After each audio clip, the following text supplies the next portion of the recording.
Hello, everyone. Okay, hold on. I got to hold up the COVID card. Oh my God. Yes, I'm still recovering from COVID.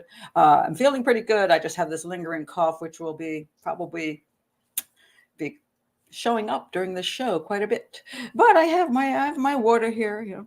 Hopefully I will control it. So anyway, can everybody hear and see me before I get going on this? This particular show, I really want to talk about the whole issue of the jury system, the civilian jury system in the United States.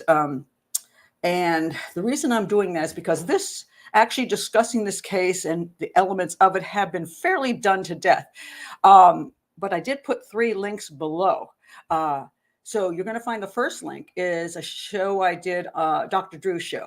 This was on my previous channel, Profiler Pat Brown, which after Google took over YouTube, I could never get back into my channel again. And so I lost all my subscribers and could never add to that channel, which was very frustrating.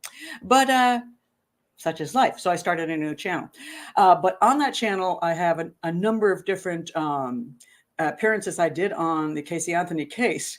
And Dr. Drew was one of them. So I put the link below because I explained the lies of Casey Anthony in that. And I liked the way I did it. So I think you should go there and click on that and check that out. The second link I have is for Dr. Grande. He talks about her psychology. And I like his show on this. So I put a link for Dr. Grande's viewpoints. And then I have Ken Main's Unsolved No More. He does a deep dive into the Casey Anthony case. And I liked it so well that I'm like, well, I'm not going to repeat everything Ken Main says because I simply agree with it. So just go and check out Ken Main's deep dive. He does a very good analysis of all the evidence, the totality of the evidence. And one of the things I love about Ken Main's is he uses the phrase totality of the evidence, which I have been beating on for God knows how long. Because so many times, especially in court cases, they look at in other words, the totality of the evidence is excellent, but they find 1 or 2 things they don't understand, and then they blow the whole case away because they don't get it. They ignore the totality of the evidence for something that is confusing. And this is the problem with civilian jury trials. And I'm going to get into that in just a second. So, first of all, I just want to thank Ryan. Oh, that's really nice. Ryan has just supported my show. Thank you very much, Ryan. I have added Super Chat against my will, but I accidentally added it one day and didn't realize I'd done so. And people have been very kind to start supporting my channel. And considering the demonetization problem I have with YouTube because I don't like crime shows too well as far as the content, yeah, it does help. So thank you very much, Ryan. And yes, it is here during the show. And I may not be able to thank you during a lot of the show, but I'll get to you by the end, I hope. And before I go on, let me do my usual, where is it? My usual thing about the show in general, as far as how to support. Outside of this, no super chat thing, which is definitely helping. Please do subscribe to the show. If you're coming here later, you're not one of my wonderful regulars who are clearly already subscribers, do subscribe to the show. It does wonders for trying to get the algorithm to even notice that I exist.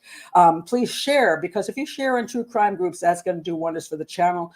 And then just like it, and there you go. And if you want to join the Hangouts during the week, where you can join me specifically for just to chit chat about all kinds of different issues, and you can put in your questions to me, you can do that through Patreon. There's 3 levels, just $1 just to keep the channel going, $3 if you really want to help the channel, and $7 if you want to join in on all my Hangouts. So please do that. And there's always books that I've written, which you can click on below. Okay, that's that. Now, what do I want to get here today?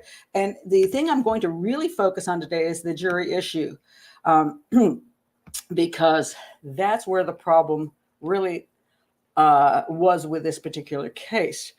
And I want to do a little example before I go into some of the details of the case itself. I'm going to review that. It's not like I love Ken Main's deep dive into it, but I am going to point out the major issues of the case because that affected what the jury decided, and I want to focus on that. So, all right. So, what about the jury system? All right, I am going to talk to you. I'm going to give you a little. I'm making this up, so which is my show. I get to do that. Anyway, I want to give you a scenario, and I want to see how you feel about the scenario. I'm going to try. I've got the chat room open now, so I'm looking forward to your particular viewpoint on my scenario, because this is what I think is one of the problems with the jury system. I'm going to point out two. One now, and then I'm going to go through the case, and then one later. Okay? The first problem is the expert problem. And having non-experts try to determine if the experts are telling the truth or not, which I think is outrageously stupid.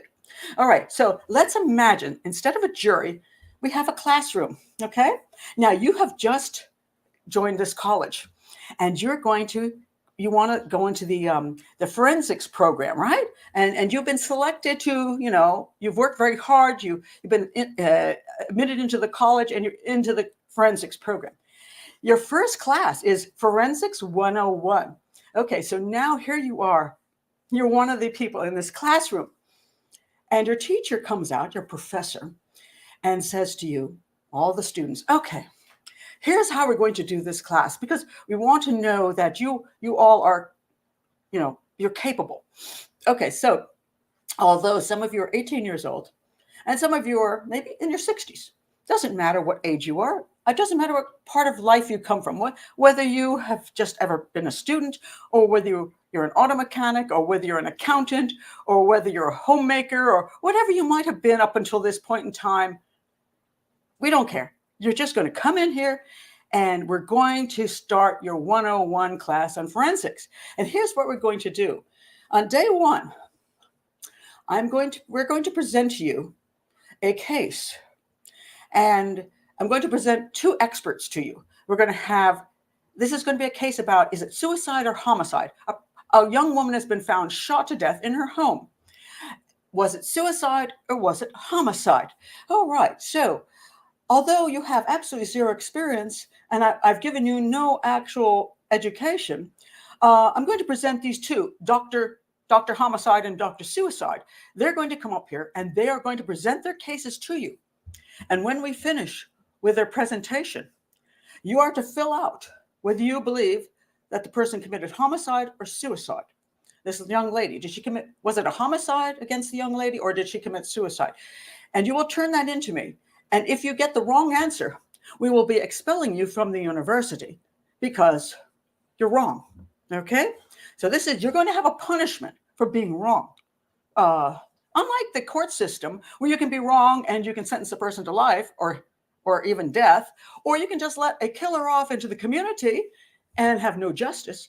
And that's okay for the jury system. But in our college, we're gonna present this information to you, and if you can't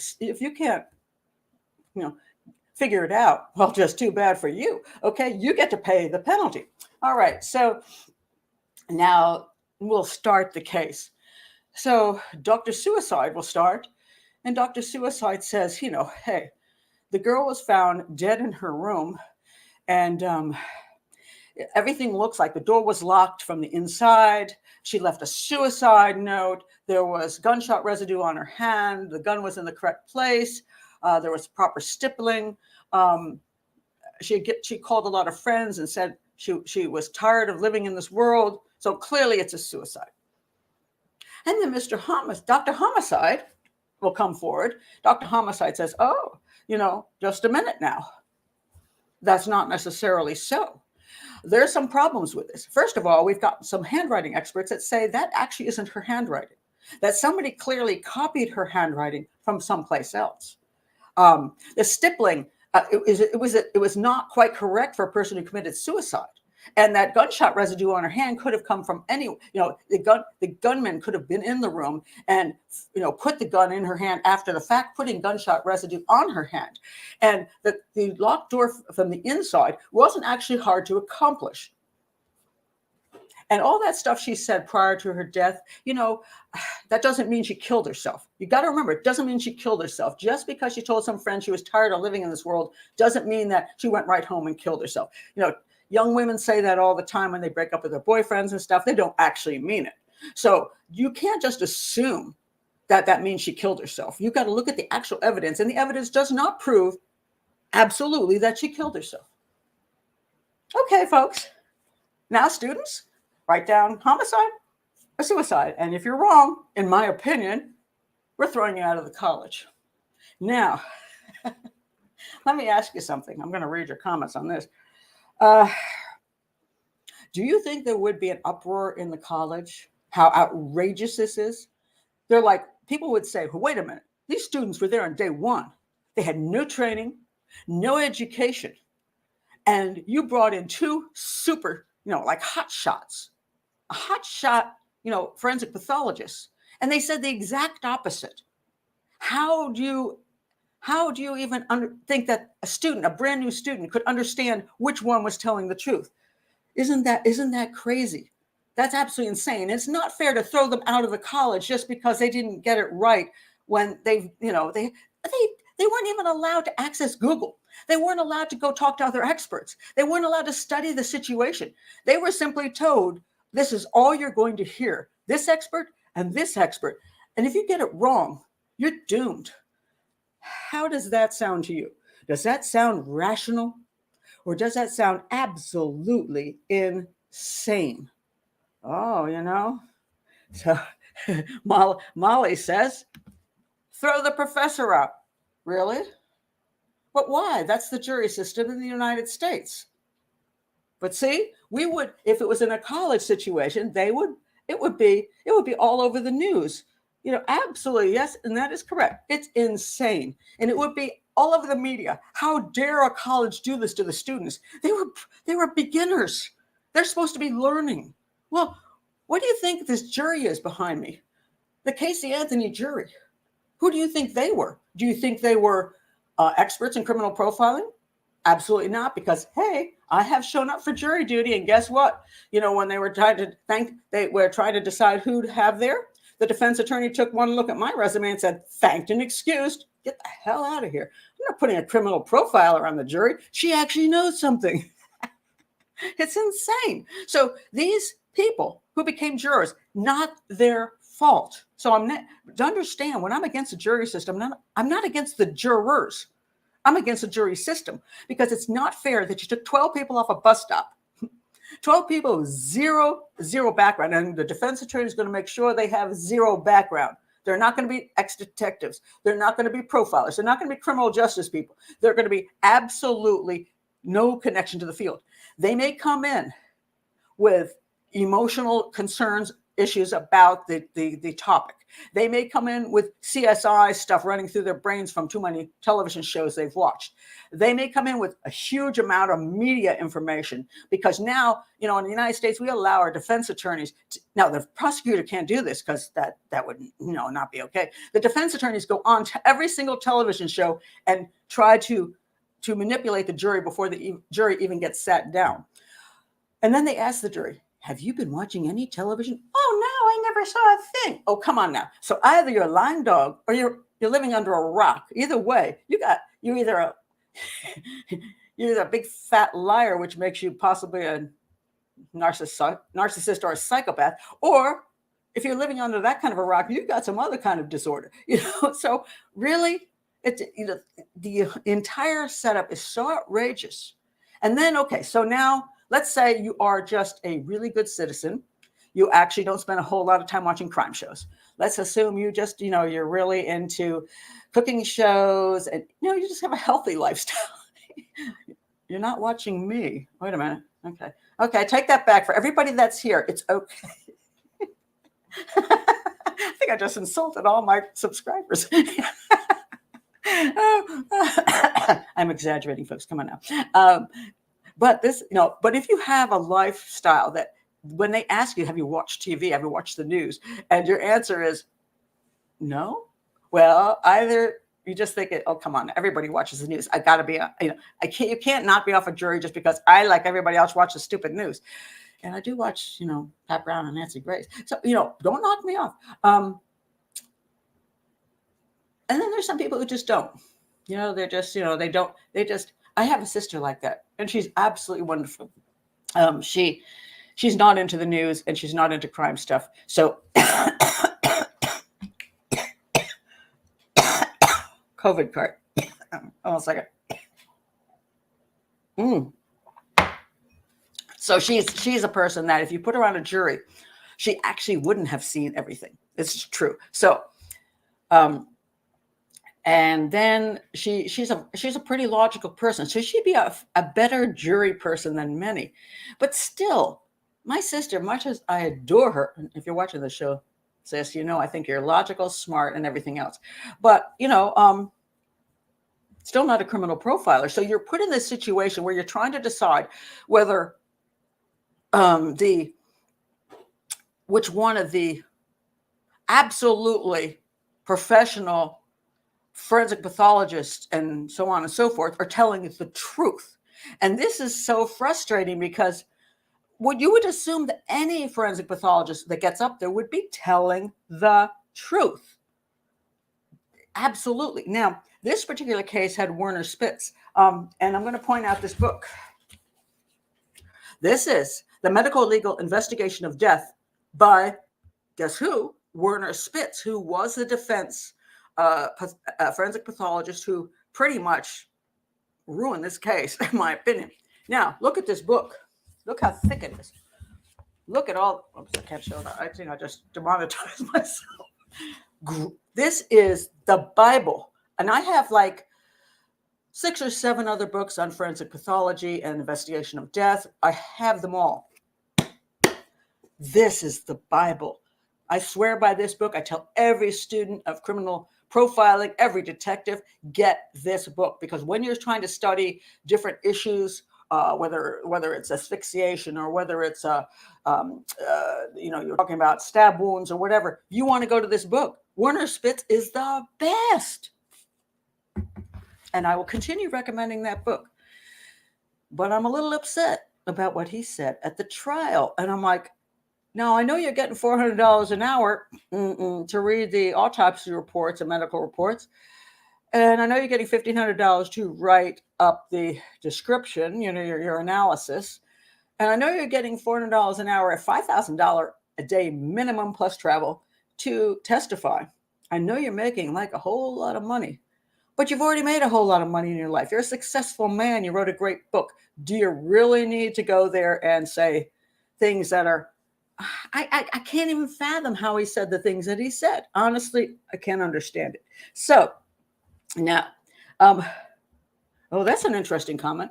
Lorraine says, people I know who have been on a jury just wanted it over. So maybe they take the path of least resistance. Oh, Lord, I want to point that out. Before I go on to Spitz and what he said in the trial, sitting in a courtroom day after day after day, your brain goes into mush. I mean, first of all, a good portion of it is boring as all get out. Absolutely boring. What was it? Was the Elizabeth Holmes trial? They got rid of one of the jurors because he was doing Sudoku. He was like, I'm just bored out of my mind because that was fraud, and that's really boring. But it's day after day of a lot of stuff that's extremely dull, and then after a while, you just get tired. You might want to do your best job, but your brain just starts, you try to take notes, but after a while, the notes just start all mixing together. And now you become like, I don't know anymore. The prosecution says this, and the defense comes back with this, and the prosecution says this, and the defense comes back with this. And you feel like a ping pong ball, going between the two sides. And after a while, you're like, I have no freaking clue. I just don't. I'm tired. I want to go home. I just have no clue. Even with the best heart and good, and maybe even a very good mind for trying to figure out the logic, It's exhausting. And you got to get all these people basically to agree, and it's tiring. And then you've got issues on, as to whose personality beats out the other personality. This person who's very aggressive beats out the person who's more reclusive. I mean, these are people who aren't being paid properly, who are losing their job, their money from their jobs, who aren't with their children, who aren't with their families, who are, quite frankly, they've been, I would say, they're political prisoners almost. They're political prisoners. They're forced to be there. They are forced. Let's look at it. They send you this thing in the mail that says, would you like to be a juror? No, I'm sorry. That's not what they say. You're going to be a juror. You need to show up. So you have to show up for the jury selection, or you're supposed to be in big fat trouble. And so you show up because you want, you're a good citizen. You're afraid you're going to get arrested if you don't. So I would consider that threatening. I don't consider that you want to do your job as a citizen. You're being threatened. So now you show up and you sit through a whole day of being, watching people being, saying, oh, thank you, excuse, you're no good. You're good. You're no good. And I mean, you go up there, you don't even know what to do. You don't know what to say. You feel like, well, you're on trial. You're on trial when you're being selected for the jury. It's insanity. And then, of course, let's say you get sent away, and you think, God Almighty. Well, let's say you actually get picked. You're like, crap. How did I get picked? Now, some people will be excited because the chance to be on a jury, for some people, is very exciting. That they can participate in the system to determine whether somebody is a criminal or not, whether they should go free or not. It's exciting to be in front of, maybe in the courtroom, and maybe if you've been watching way too many CSI shows and Criminal Minds, you can't wait to be there, So maybe some people are excited to be there. Maybe they don't have things that they're losing to be there, like a job or a small child that they need to take care of. Now, of course, you can beg your way out. You can beg your way out. And if you can beg your way out, which you should be able to do fairly easily, you could do that. I begged my way out simply by saying, after I got refused to allow to be on the jury the first time in my county, I just wrote, I don't believe in the jury system. And they let me go. That's what I wrote on my piece of paperwork and sent it back. Now, also to let you guys know, because this is really stupid, they send you the notice to your address. It is not by certified mail. There's actually no proof you got the letter, so you can just throw it in the trash can and they can't do a thing about it. Just letting you know. So why people actually show up for jury duty, I'm not sure, but okay, there they are. But once you're there and you've been selected, now you are essentially imprisoned. You're not being paid. I take that back. You're being paid some ridiculous, useless sum of money, which is so low, it's an insult. I think people working 1 hour at McDonald's get more money than spending an entire day in court. So you're being paid an insulting amount of money. I think maybe the same as prisoners actually in a prison who make license plates or something all day. You get that kind of money. And now you're stuck there for as long as a stupid trial takes. Now, if it's a simple trial, you might be out of there in 3 days. If it's a really bad trial, you might not be out for 3 months. And you might be sequestered, stuck in a hotel room and you can't even see your family. That's political. You're a political prisoner. You really are a political prisoner. And I think some people find ways to get out of trial on purpose because they're tired of being a political prisoner. I'll do Sudoku. I'll start saying weird crap and they'll say, get that person out. But what an insane system. I mean, I can't even understand why people think this is okay. This is not okay. It's absolute nonsense.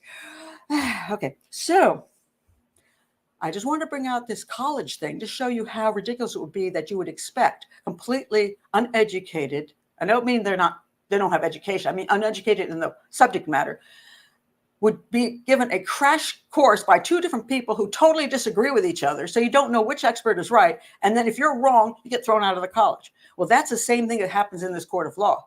So these people, the jury tries to figure out, is the prosecution lying? Is the defense lying? Who's lying? I don't know anymore who's lying. Then they make a guess and they guess. And based on that guess, somebody either goes to prison for life or gets a death penalty, or they get to run free and get away with their crime. That's the way the jury system works. So I'm sorry that I don't understand the concept behind maybe way back in the day.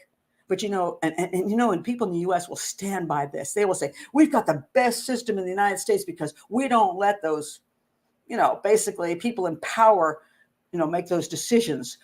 So we get a jury of our peers to get in there. And I'm still wondering, if I go to court, who the heck are my jury of peers? I'm kind of wondering who those people are because I'm kind of creeped out. Are those people I'm having dinner with? Are those people that didn't invite me? Who are those people? And because I happen to be like light skinned, am I supposed to get all light skinned people?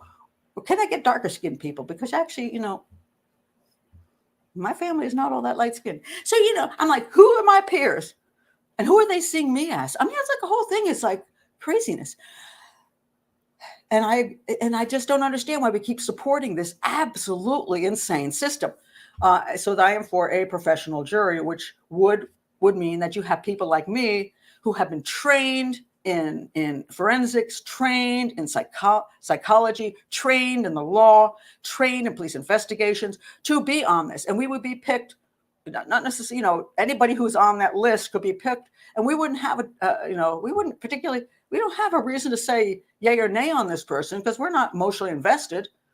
I was not emotionally invested in Casey Anthony or anything. I would be a professional person because I do this all the time. So I would be looking at the actual evidence.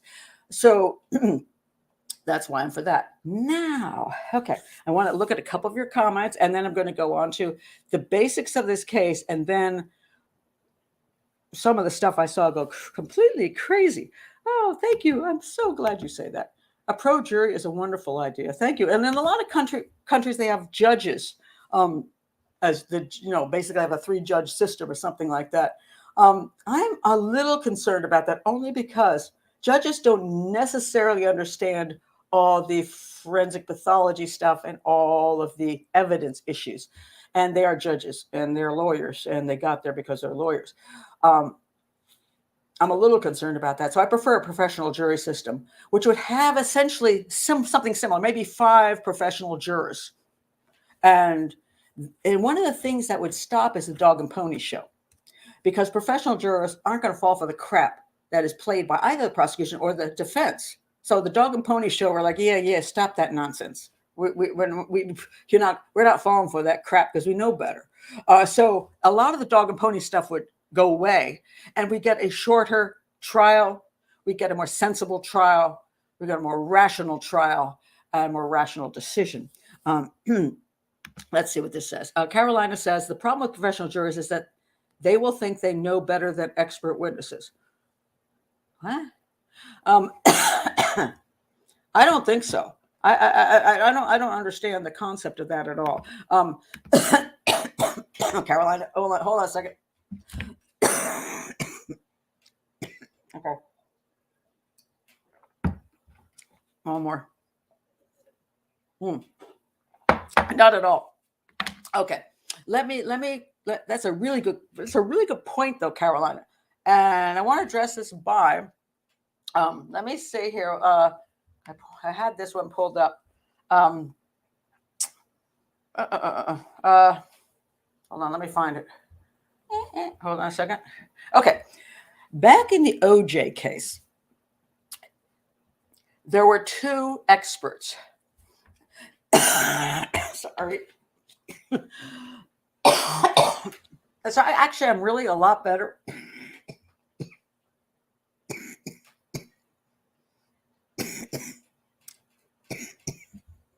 A lot better, but it really lingers.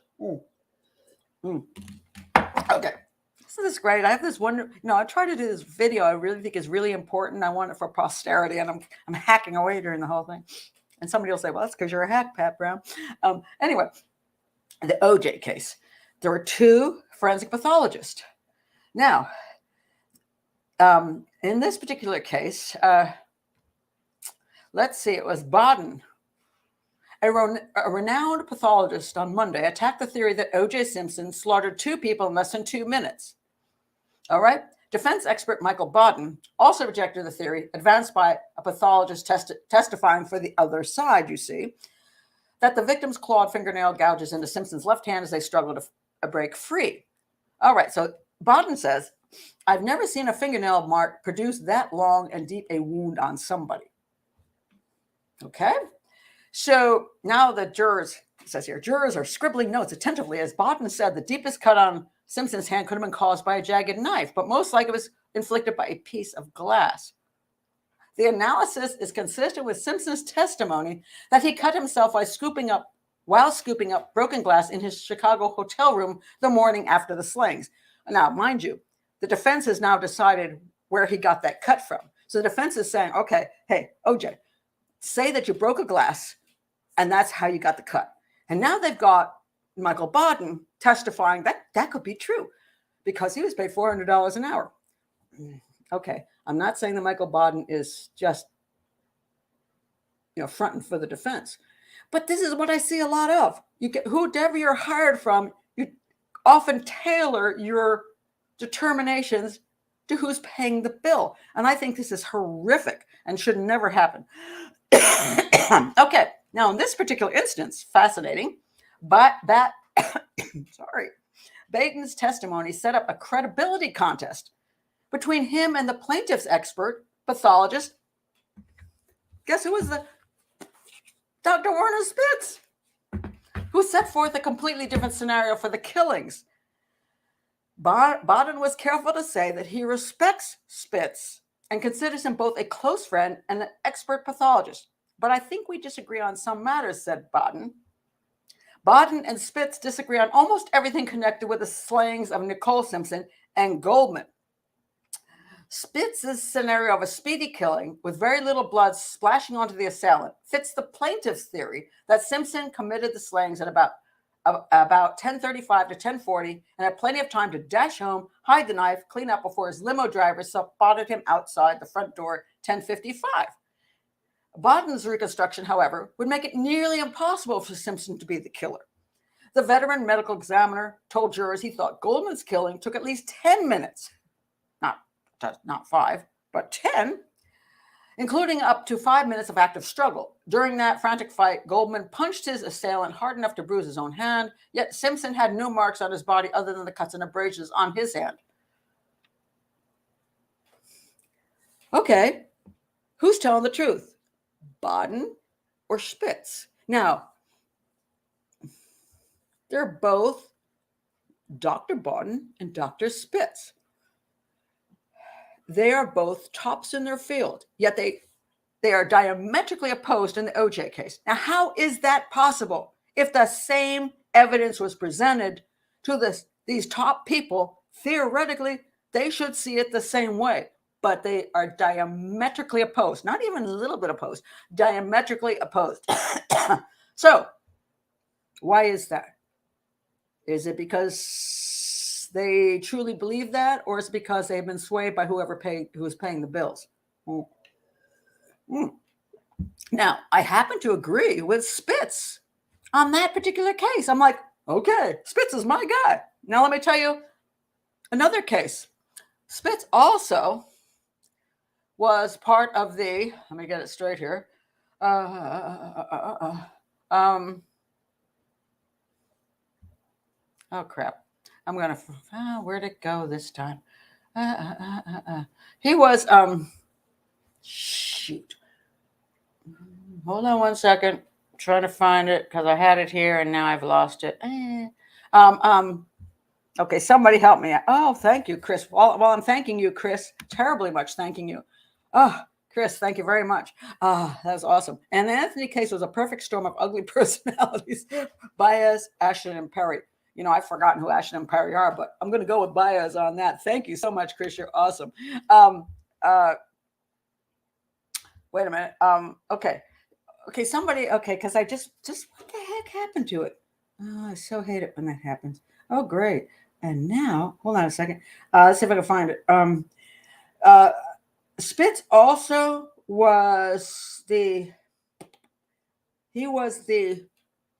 defense witness for the, what's his name? The guy that, because it was here and it disappeared. The guy, the music producer who girl ended up, quote, getting killed in his house with a gun.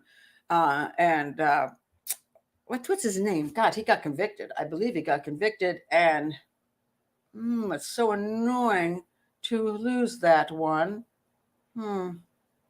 Somebody tell me who? What? Phil Spector. Thank you, Lisa. It was absolutely Phil Spector. Chris got it right here, and also Lisa got it right. And awesome. Thank you. Phil Spector. And I remember watching that case, and I went berserk when I saw it because I'm like, the evidence is so heavy that Phil Spector was the cause of this woman's death. And then Spitz came up and said, "Oh, that didn't happen because the blood spatter pattern." I'm like, but Dr. Spitz, I've read your book. That's not what your book says. What the heck? I was so very, very upset. But then I'm like, why would he testify to that? And you know, I just don't know. I don't understand whether it's the money. I honestly don't understand it. I never understood it when you have enough money to survive. You don't have to, steal bread for your children, and you've been a successful person all your life. I just don't understand. I don't know. I'm not going to say he didn't believe what he said. What I wonder whether he compromised, because he got paid to be compromised. I don't know. I can't say one thing or the other, but I can't believe it. I mean, I can't. And in the Casey Anthony case, it gets even worse. So way worse. So I'm going to go into that in a minute. So, all right, let's talk about. Yeah. Okay. Let's talk about case. Let me just go back over a couple items in the case before of the evidence and see where we're at. Now, before I start, I just want to talk a little bit about, because I've been asked about Cindy Anthony and George Anthony, and what the heck is up with that? All right. What kind of life did Casey Anthony have? Because remember, Jose Baez, Casey Anthony's attorney, one of his whole argument eventually, and I'll get into that on the second part of the jury issue, that George was molesting Casey since she was 8 years old.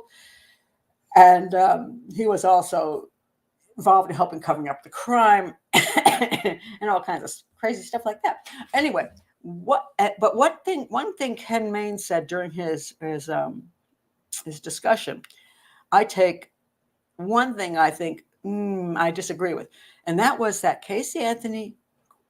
I don't disagree with it, but I'm going to say why that is not true. Sorry. We're going to make it through this show.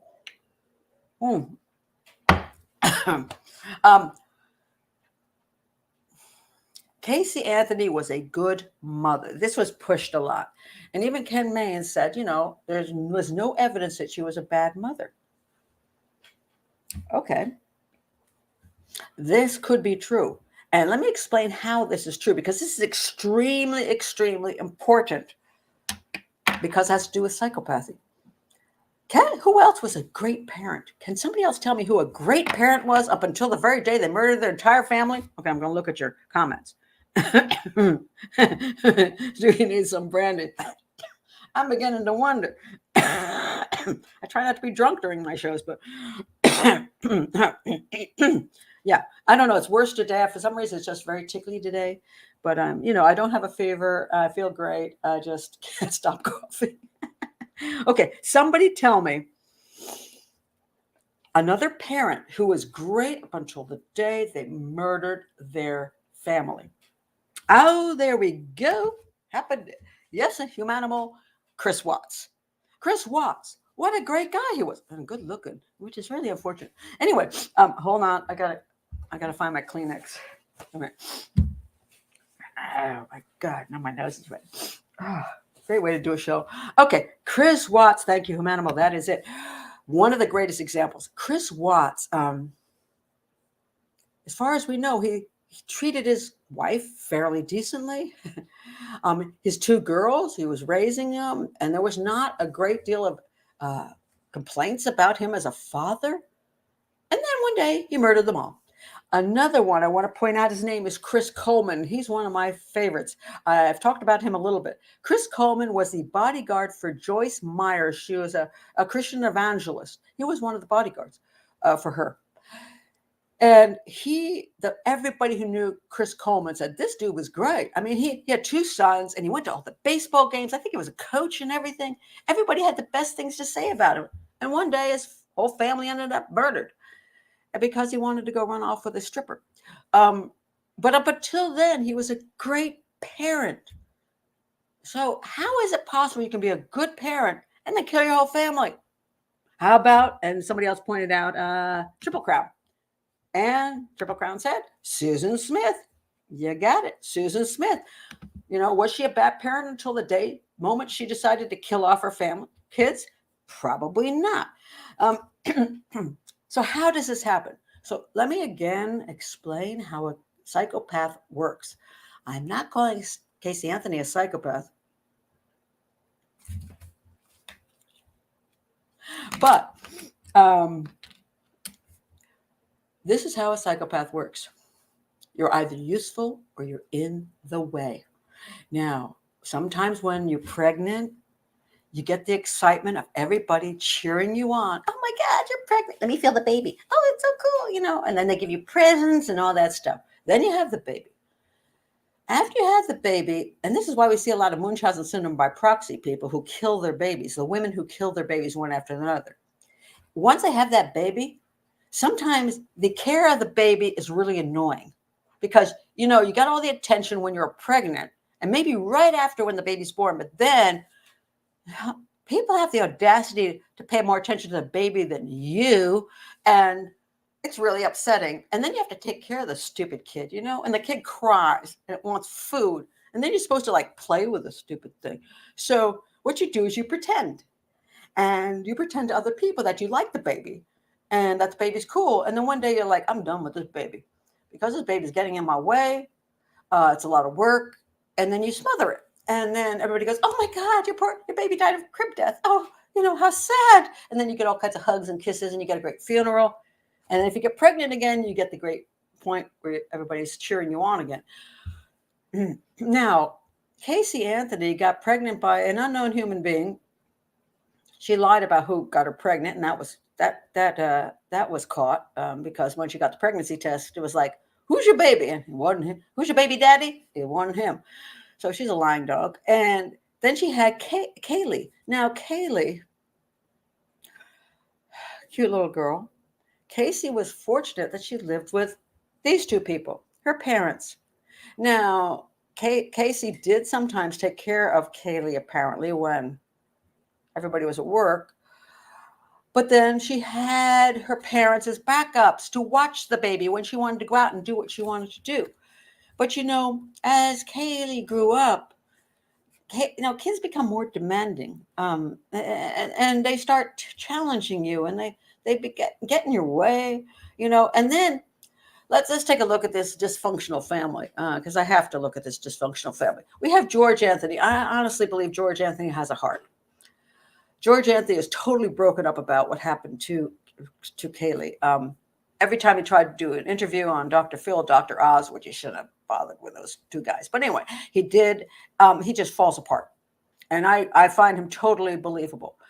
Poor guy. I mean, I think he's what I call adult. Okay. That's a nice word. Some people say a cuck. I'll call him adult. Usually when you're hooked up with a person who exhibits more of a narcissistic personality disorder, you're the dolt. In other words, they're still married. He put up with this woman. And this woman, as far as I can see, is very controlling. She is not into the truth. She, I think, helped perpetuate her own daughter's, what I consider psychopathy. I got issues with Cindy Anthony. And I think Casey resented her because she wanted all the attention for herself. Like, I'm the best grandmother and all that stuff. And, I'm a grandmother and I get it. You're, as a grandmother, you want to be respected for the effort you put out, especially if you're housing your daughter and you're taking care of a grandchild. I get it. But there's something about Cindy Anthony which ain't quite right. And I believe she really wants the attention. And she's married this guy who will go along with the program. And that's what I call adult.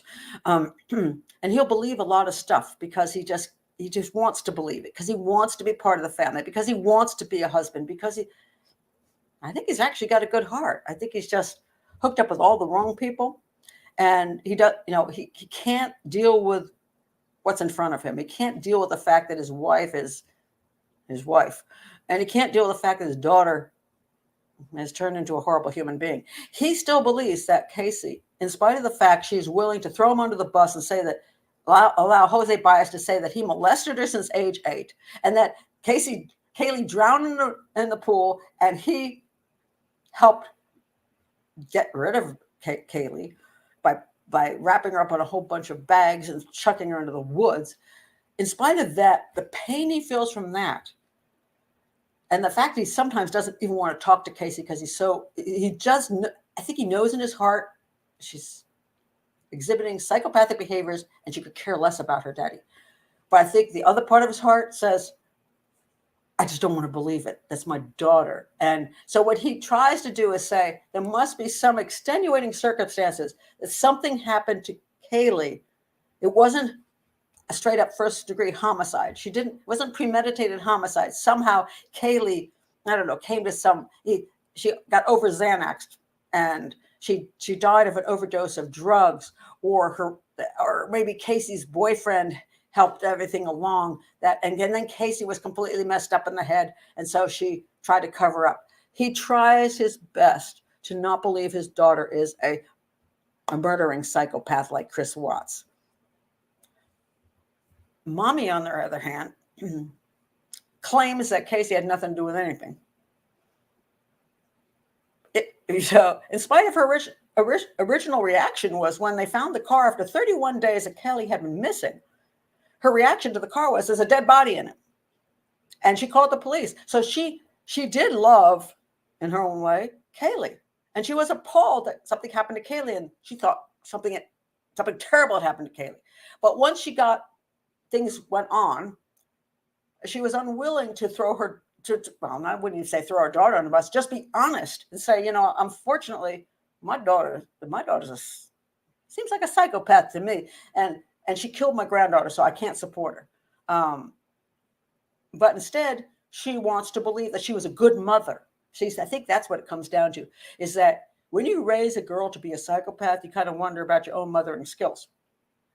And it is true in most cases, psychopathy develops from some kind of weird attachment disorder, and she was the mother. So did her theoretical narcissism cause that kind of thing to happen? And these two, the dolt and the possible narcissist, ignore every single piece of evidence that Casey Anthony was growing up to be a psychopath. They ignored everything. Every time she lied, they let her get away with it. Every time she did the wrong thing, they give an excuse to it, because that's what they're doing after the death of Kaylee Anthony. They are still excusing and excusing and excusing. She's excusing her completely. He's excusing her by way of what must have been an accident. They will not deal with reality. And why is that? And that's the case. If that's the way they raised their daughter, maybe that's why you got the daughter you got. And you sacrificed your grandchild because of the way you raised your daughter. Sorry, but that's the reality. All right. So anyway, that is the way. Yeah, this is a good comment over here. Both are enablers. Yes. Yeah. The enabling thing is like, just to be fair, when we become parents, we're not exactly highly skilled necessarily in how to be parents. And we want to do the best by our children. But there becomes a point when we stop being parents and we start being enablers. That is true. When we do that kind of thing where we completely dismiss their behaviors, when we will not stand up for what is right, what is truthful. My kids love this story. They always tell this about me. They go, when they were teens, they said this. They told their friends, they're like, and then my mom told me, if we committed a crime and we called from jail and we got arrested, my mother's like, unless you can prove that it was absolutely 100% an illegal arrest or you didn't do this, you're on your own. You're paying. I'm not bailing you out. I'm not paying for your lawyer, and I'm not visiting you in jail. When you get out and you made your reparations to society, I might consider you. They're like, dang, Ma. And then I told them, this is another one. And then my mom told me, if I got the death penalty, she'd say, I'll push the button. and this is actually true. I did say that. I said, look, if you turn out to be a psychopathic serial killer, I know I've done something terribly wrong in life. I didn't do a very good job raising, or it was some weird, I don't know what happened. But if you're that kind of person in life, that you've killed innocent human beings, you don't need to be on the planet anymore.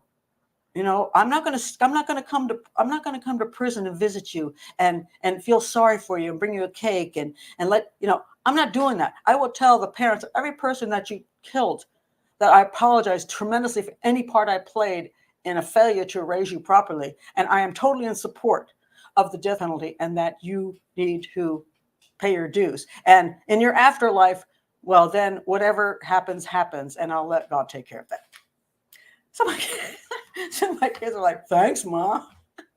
But I truly believe that, because when somebody commits wrong to that extent, these two people, your daughter, as far as all the evidence supports, premeditatedly killed your grandchild, an innocent little girl, and you still won't be truthful about it. And you went in court. She went in court and lied, in my opinion, about, the issue about, I was the one that made the chloroform entry. I was trying to put chlorophyll in and I accidentally put in chloroform. It wasn't my daughter who did that. Okay, you're lying for your daughter now in a court of law. I got issues with that. Okay, so, alrighty then. All right, so now I want to see what you have me to say. Hewelina says psychopaths are 1% of the population. I don't know what the percentage is. I think it might be higher, but it's really hard to prove. Casey is one of them. I won't argue with that part. Let's see what Didi has to say. Casey got away with anything and everything as a child until she finally literally got away with murder.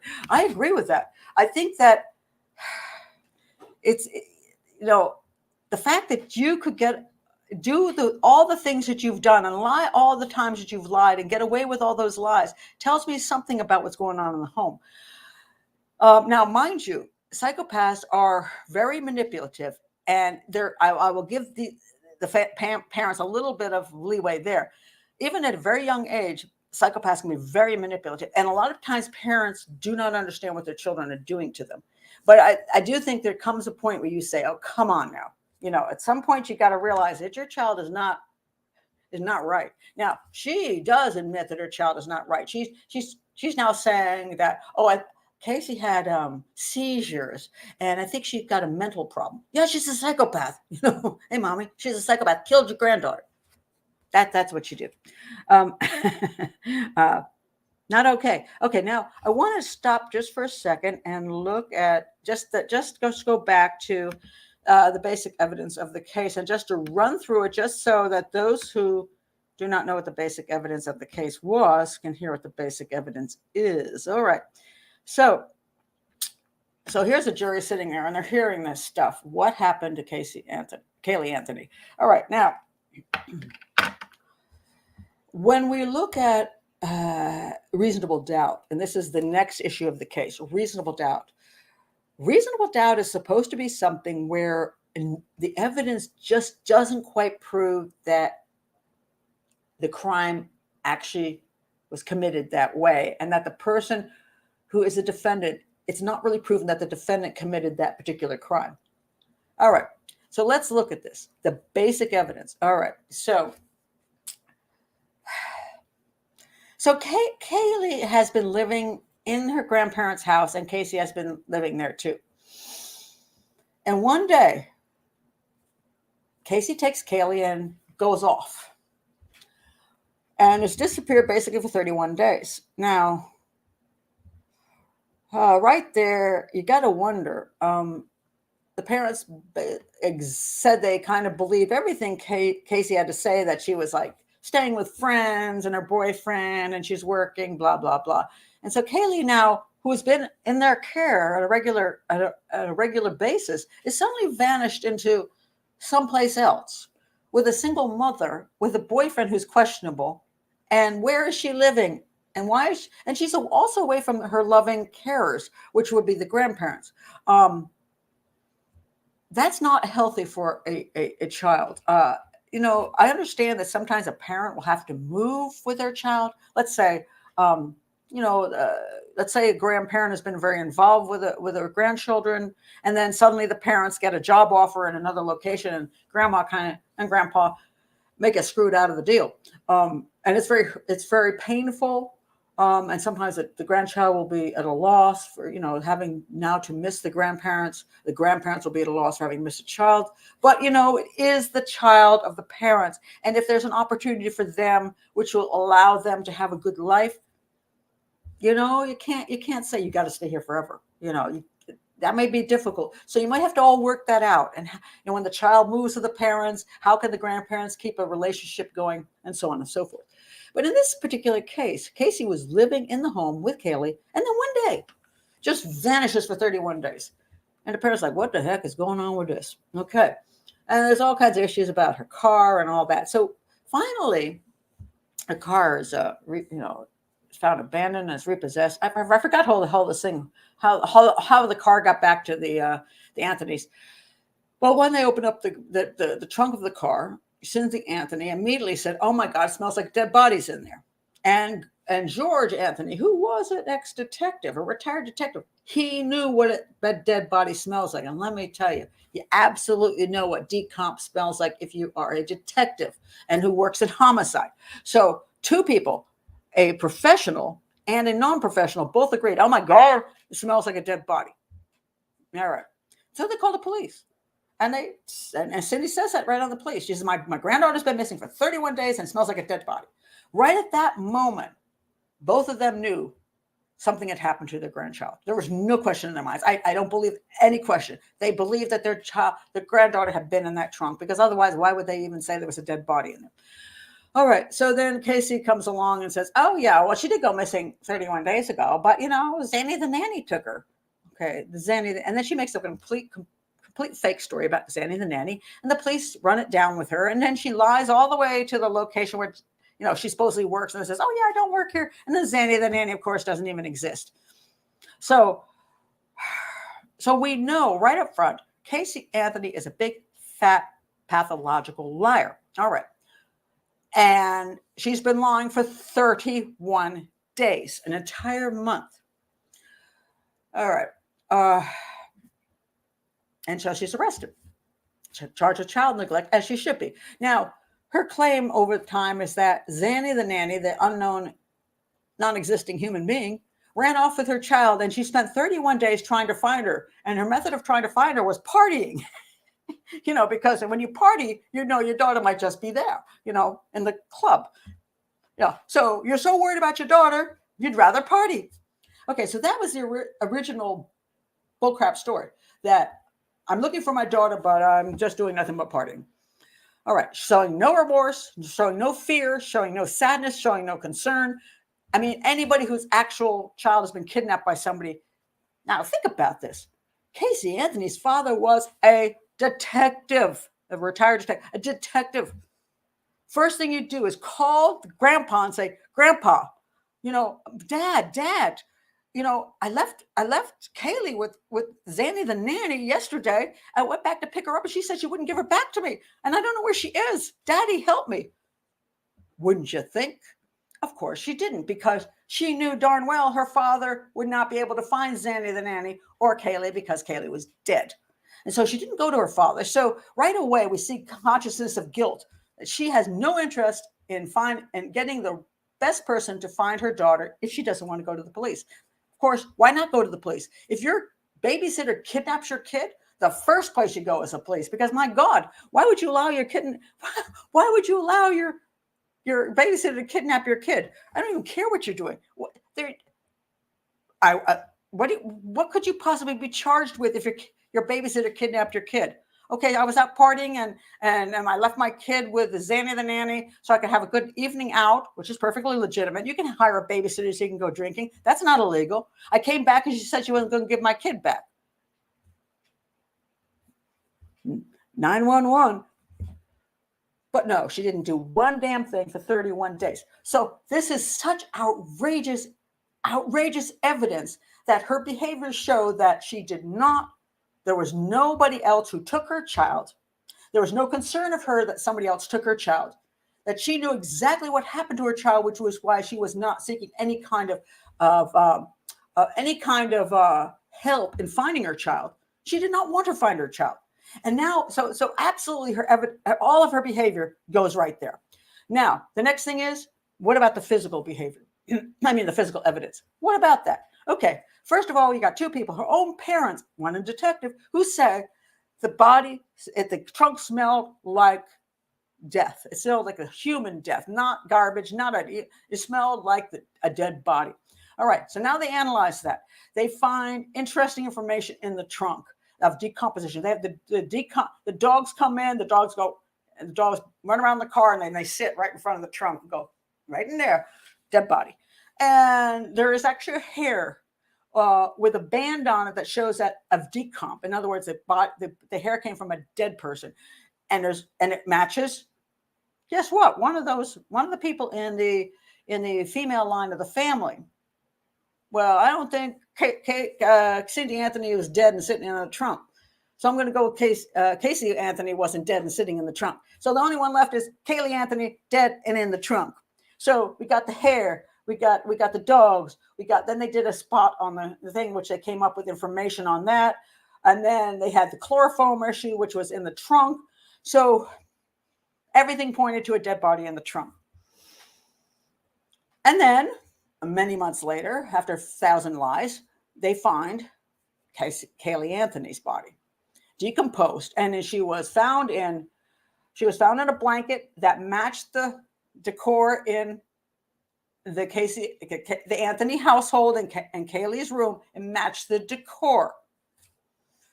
So it came from the house. And then there was a laundry bag. That was one of two laundry bags bought together that also came from the house, but one of them was missing because it was around Kaylee Anthony's body. And then there were a couple trash bags. And the child was thrown, 20 feet from the road. And I thought that Ken Maines pointed out a really good thing about that. He said that the body was thrown on the right side of the road. So when you came out of the Anthony household and you went down the road, the body was thrown on the side that you pulled the car over. I pointed this out in the Long Island serial killer case, if you want to check that out. I said, look, the guy was going from east to west. He was coming from where he lived down to where he dumped the bodies, and the bodies were all dumped on the same side of the road. He wouldn't have come the other direction and made a big fat U-turn. That's very abnormal. Same thing here. You're driving down the road. You got woods on both sides. Chances are you're just going to pull off and throw it on the side of the road you're coming from, and that's where it was. 20 feet from the road, I think it was. Okay. And one of the questions was why so close to the road? Ken Maines pointed this out. He thought it was dark outside and it's creepy. As a female, you'd be creeped out running into the woods by yourself. And personally, I'm not so big on the creeped out because it's dark. Because let's face it, if you killed your child, you're getting rid of a body. I don't think you're worried about like wolves or other people. I don't think so. But even in spite of the fact the child is so young, but the child is dead. The child is heavy. Now, I know that when I started watching my granddaughter, she was a baby, and I'm like, geez, what happened to me? I used to be able to carry my kids, but they become heavy. And now you pulled over to the side of the road. You got this heavy little dead body in your hand. And also you just want to get rid of it. So chances are you don't think you need to go that far. You could go further and it'll be more well hidden, but you're just like, I want to get rid of this. I want to get rid of this. I want to get rid of this. Oh, okay. As far as I'm going to go. If the body's heavy, I'm out of sight. Nobody's going to see it out here. I'm just going to dump the baby here. So I think that's what happened. All right. So they find the body. And here is where the most interesting thing comes. And I do talk about that if you click on the link below about this particular evidence. She's found, body's decomposed. But what they find is duct tape over her face And the prosecution says over her mouth and nose. And then there's supposedly this little heart sticker that's also on there. Hold on a second. One more second. Another little heart sticker. A little heart sticker. And now, so now they come down to chloroform, duct tape, heart sticker. And here's my opinion on that. Very, very much a mother killing her child. You chloroform the child so they go out. Now they're unconscious. You put the duct tape around them so they do not wake up. And then you take your little heart and go, I'm sorry, sweetie. And then you wrap her up and then you toss her like you did your pet dog. That's what I believe that the evidence pointed to Casey Anthony doing. Now, later on, so some of the explanations for this are absolutely outrageous. Now, so I'm going to come to now. So you got the behavioral evidence, which is unbelievably strong. You come to the physical evidence, which is unbelievably strong. And you say, how did the jury come back that she did not kill her child? Now, let's go to good old. Oh no, let's go to Werner first. Werner Spitz, because he was the one that attempted to destroy the prosecution's physical evidence. All right, let me tell you what that was. And this best book on the market. Everybody keep buying this book, in spite of the fact I have issues with Werner Spitz on his being paid by the defense. Still a great book. Don't throw the baby out with the bathwater. Okay. All right. Now let's look at what he had to say. A renowned forensic expert testified Saturday that the autopsy done on 2-year-old Kaylee Anthony was shoddy, and that the duct tape Florida prosecutors contend suffocated the child was not applied until after her body had decomposed. Say what? Say what? Now, that is ridiculous. Now, he's going to give an explanation. He's going to say that because there was no DNA on the actual duct tape itself, that this proved that it was not put onto her before she decomposed. Well, first of all, she was out there for 6 months. Decomposition will kill a lot of DNA. So how ridiculous is that? Now, who would put duct tape on her after she decomposed? Sorry.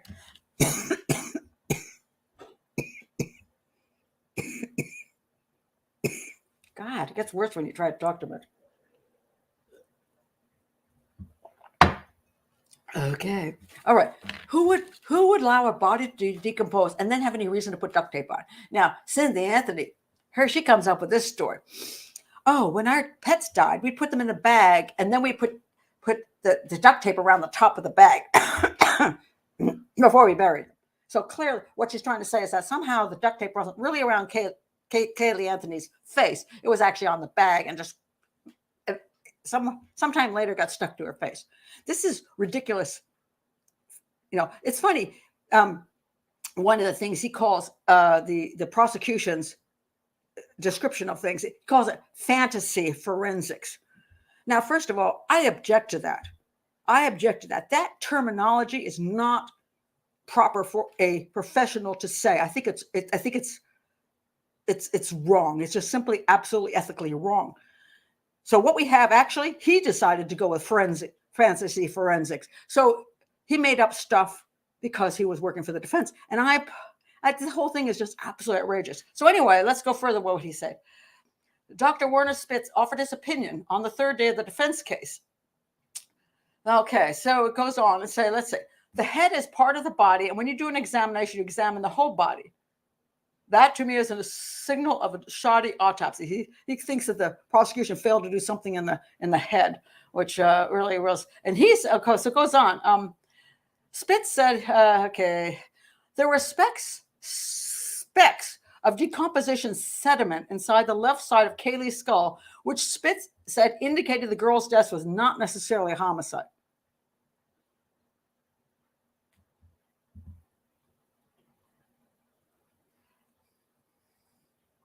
Kaylee was killed by undetermined means. What a bunch of, what a crock. What an absolute crock There's not even a good explanation for this. He said, if the tape had suffocated Kaylee, evidence of skin would have been on the sticky side of the tape, but no such evidence was there. It's been 6 months since her body was found. Decomp all the way through.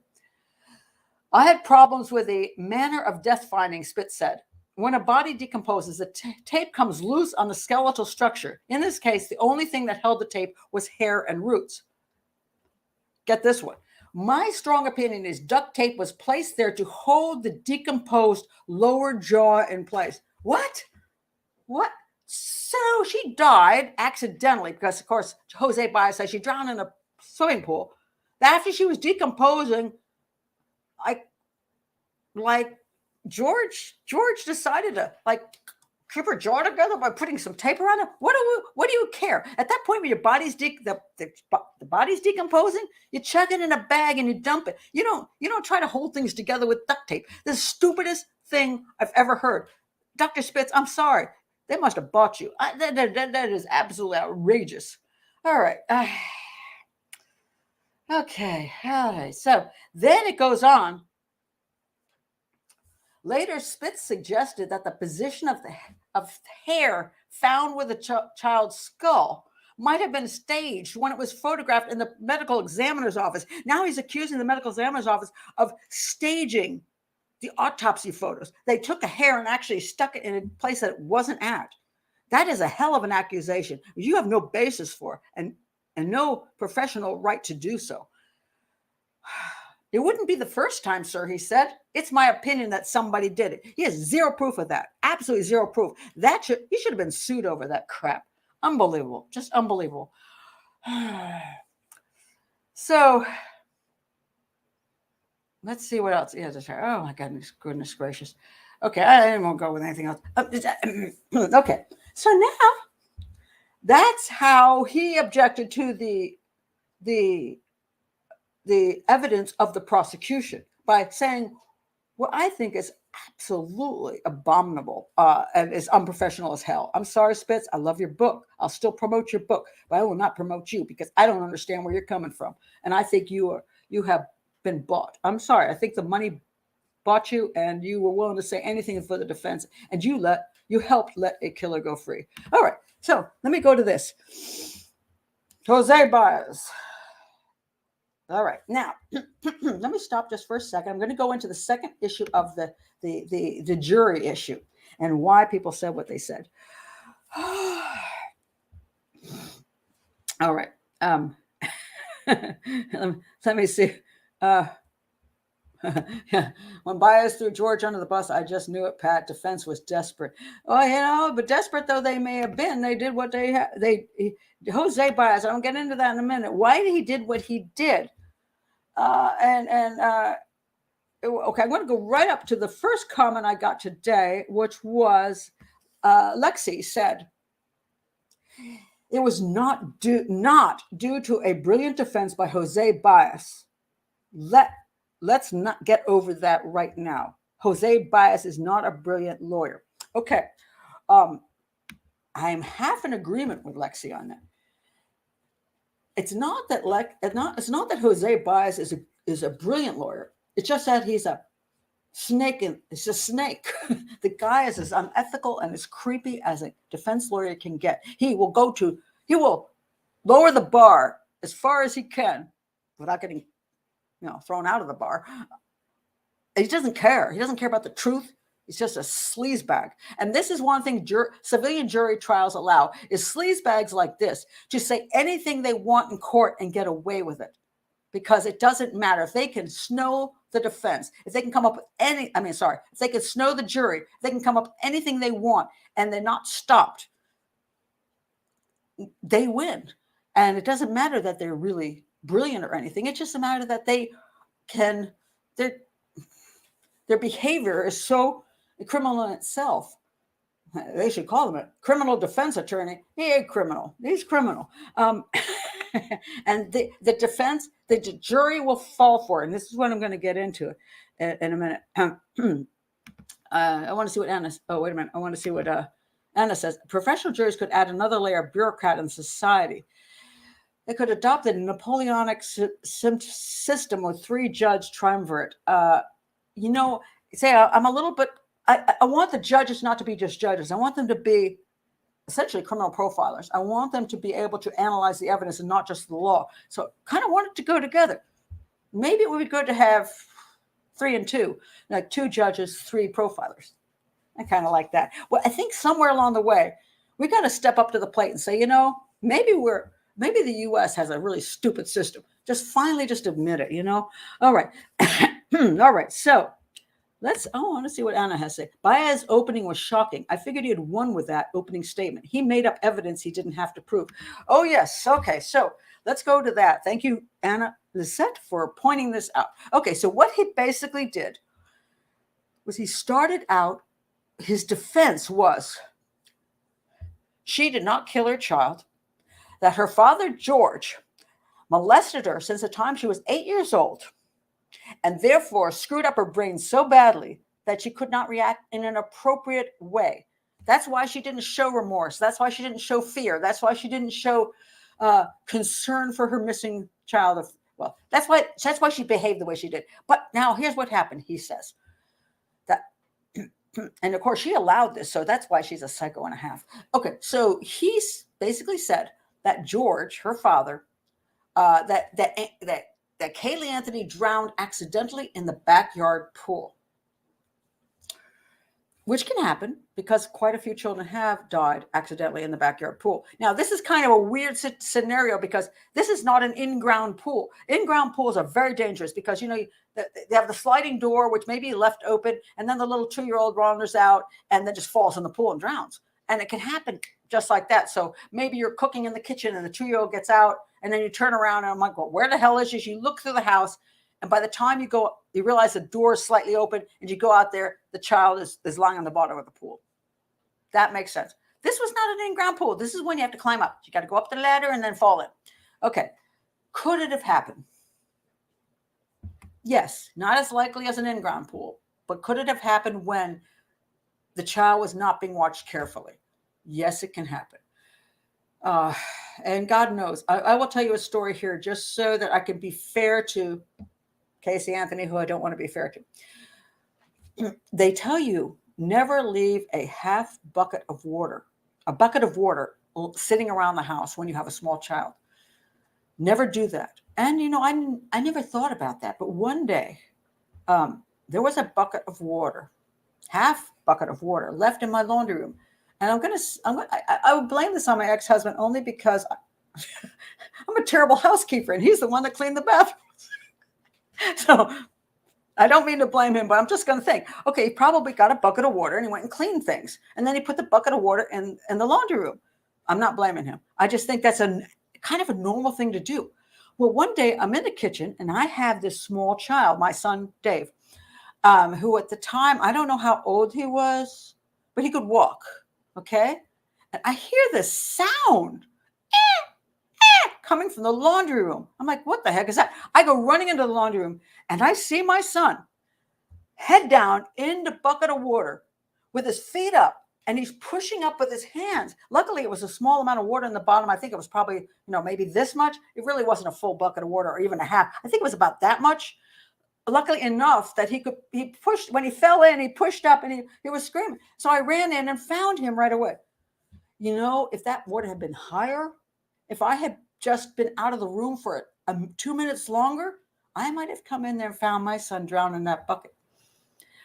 And of course, I would never have gotten over it. I mean, it would have destroyed our family. And it would have been just one of those freak things you never thought about. You never thought it could happen to you, but it happened to you. So do I believe it's possible that Kaylee Anthony could have just somehow gotten out of Casey's view and then went out into the yard and went up the little stairs and fell into the water and drowned? Do I think it's possible? Yes, I think it's possible. But the reaction to that was not possible. Any grandfather or mother who finds their child in the pool, first of all, unless you have ignored your child for the last 3 hours and she's been dead for 3 hours, the first thing you're going to do is pull her out of that pool. One of you is going to pull her out of the pool and start CPR. The other one is going to be calling 911. Nobody did that. You're going to tell me George, who was a police officer, doesn't know about basic CPR? He would have tried to save his grandchild. He would have told Casey, who would probably be, Casey, go call 911. I'm going to save Kaylee, even if she'd been in there for 20, 30 minutes. He's going to try. And they're going to call 911. They're going to get the emergency people out there, and the emergency people are going to try to save her. And the worst thing that would happen to Kaylee is probably nothing, because nobody wants to accuse a mother of just a moment of looking away and something tragic happened. And George Anthony would know that. Oh, no. But instead of that, oh, no, she drowns in the pool. This is what he claims. And they decide, George says to Casey, oh, you're going to go to prison for the rest of your life if, we don't hide this. And then they're going to take Kaylee and duct tape her face, put her in a bunch of stuff, and throw her into the woods. Oh yeah, that's what George Anthony would do. And then Casey, after that happened, after this tragedy happened, would just go out and party, because she's been molested by George, and therefore she's psychologically deficient, and so she's got no control of her behavior, and so she just tries to bury this in her, and she goes out and parties to forget it all.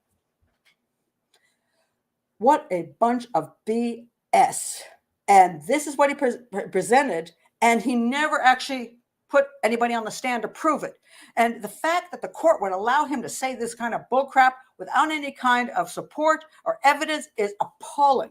This is not a justice system. This is a garbage dog and pony show system. And so this is what happened. So now we've got, well, let's go back to the jury now. Okay, so now we got the jury in there. And here's the problem. It's called the problem with reasonable doubt, which the jury system does not seem to understand. Jurors do not understand reasonable doubt. Reasonable doubt is when the totality of evidence does not prove that the person absolutely committed the crime. In this case, the totality of evidence was extremely overwhelming.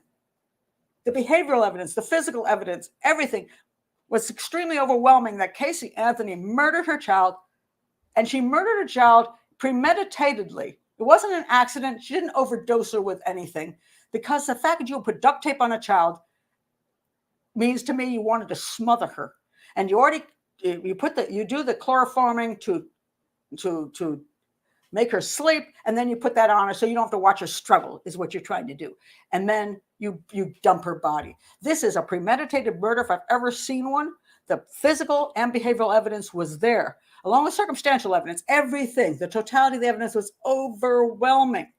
But here's what Jose Baez did, which doesn't make him a brilliant lawyer, but it makes him a sleazy, low-life snake of a lawyer who knows exactly what works with incompetent juries who mean well, but don't know what the heck they really need to do. So he presented an alternative scenario, which was outrageous and ridiculous, but it didn't matter. So let me go back to remember the suicide homicide case? All right. Here's what this is what you could do with that suicide homicide case. The same way.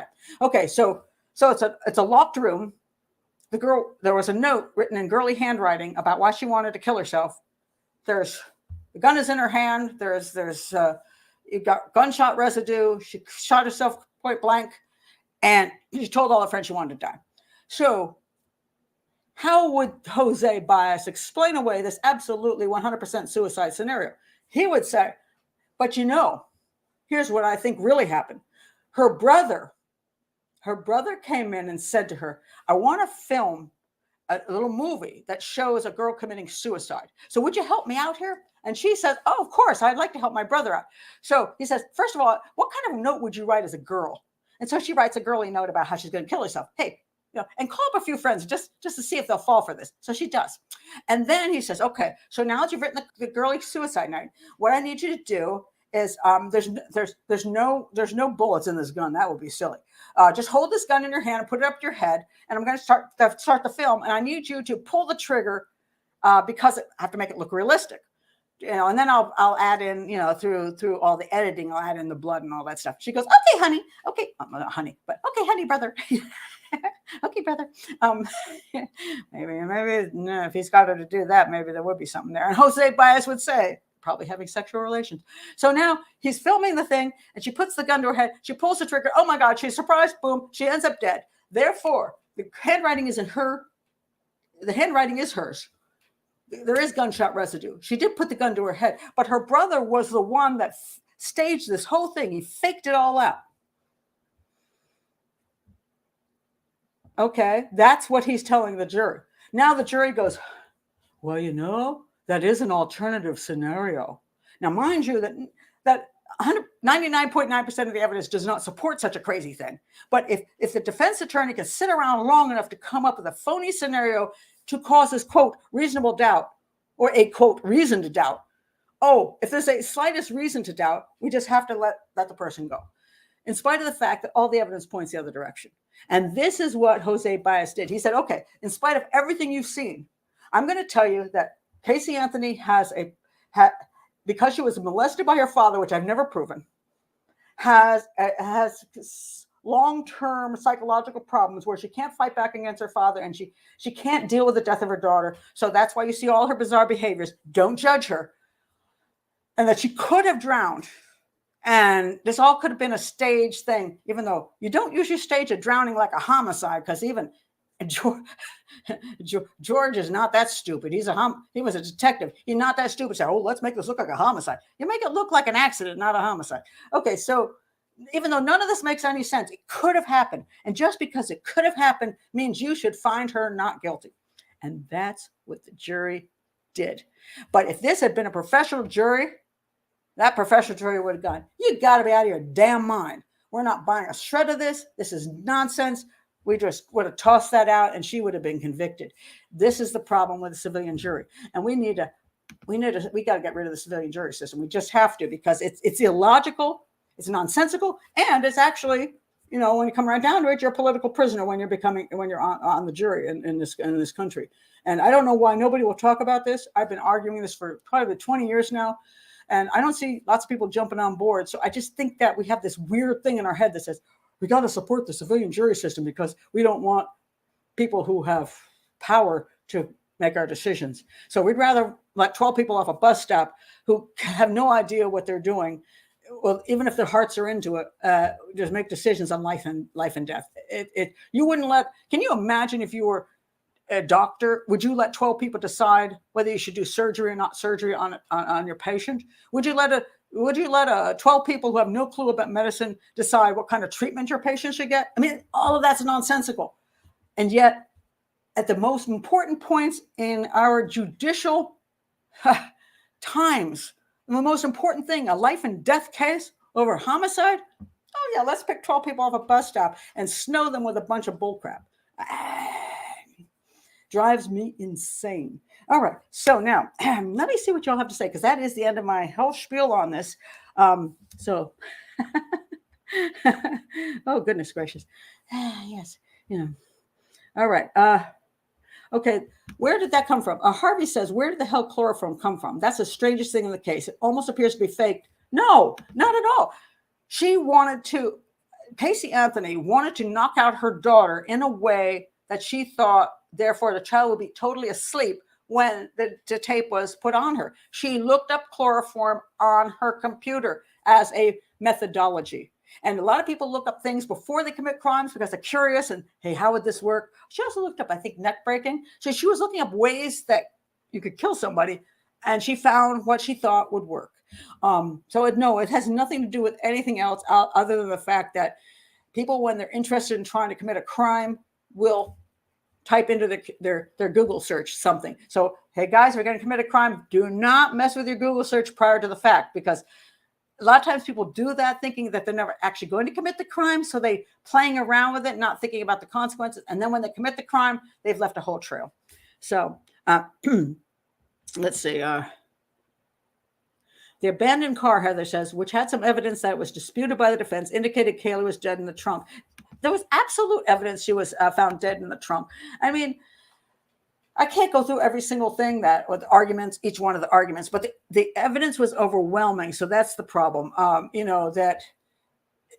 There's always going to be something somebody can come up with and have this teeny little argument over, or even just make up a bunch of bullshit, which is just likely not to be accurate.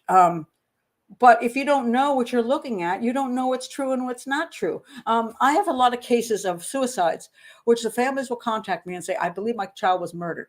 And I'm looking at the case going, oh, yeah, it's like 99% suicide. Nothing here to say it's homicide, but they will believe it's homicide. Why? Because they want to believe it's homicide. They will look at the smallest, tiniest anything just to prove that their child did not commit suicide, because they want to believe what they want to believe. And juries, they don't necessarily want to believe what they want to believe, but they're concerned that they're going to make a mistake condemning somebody to the death penalty or life when maybe there's this little piece of information that maybe they should have paid attention to, but they just don't understand it. And I mean, they shouldn't have to understand it. That's not their job. Their job is maybe being a chef. Their job may be taking care of a child. Their job may be, being a dental assistant, for God's sakes. And their job is not to be a criminal profiler or a forensics analyst or a forensic pathologist or a legal scholar. What the heck? I mean, yes. Okay. Yeah, right. He said, judge was a goof. Well, there you go. Chris, sometimes you get, that's another thing. I don't know how judges become judges, but usually it's because you golf with the right people. You become a lawyer and you move up and you move up and you move up. And it is what it is. There's a reasonable human being. Thank you, Megan. Never want to be a jury as a person. I would be out of my depth. Well, that's the whole thing. That we should, this is not their thing, we should feel out of our depth. And we should simply say, I can't do this because I don't have the qualifications to do this. For God's sakes, don't ask me to do certain things. I have no clue how to do them. Don't ask me to fix stuff. Mechanical stuff. I suck at it. Like people say, oh, why don't you fix the lighting problem? Because you keep reflecting in your glasses. I've Googled the crap out of this. I'm still not very good at it. And I did have a really, really nice guy who did my computer stuff, but unfortunately, he became a statistic in the opioid crisis. So now I don't have that guy. So I'm like, I don't know how to fix this mess. I've tried to figure it out, and I have not a clue because I am a lighting idiot, okay? And you don't want to bring me in to a jury on photography lighting and then ask me, what do I think? How should the lighting have set up? What kind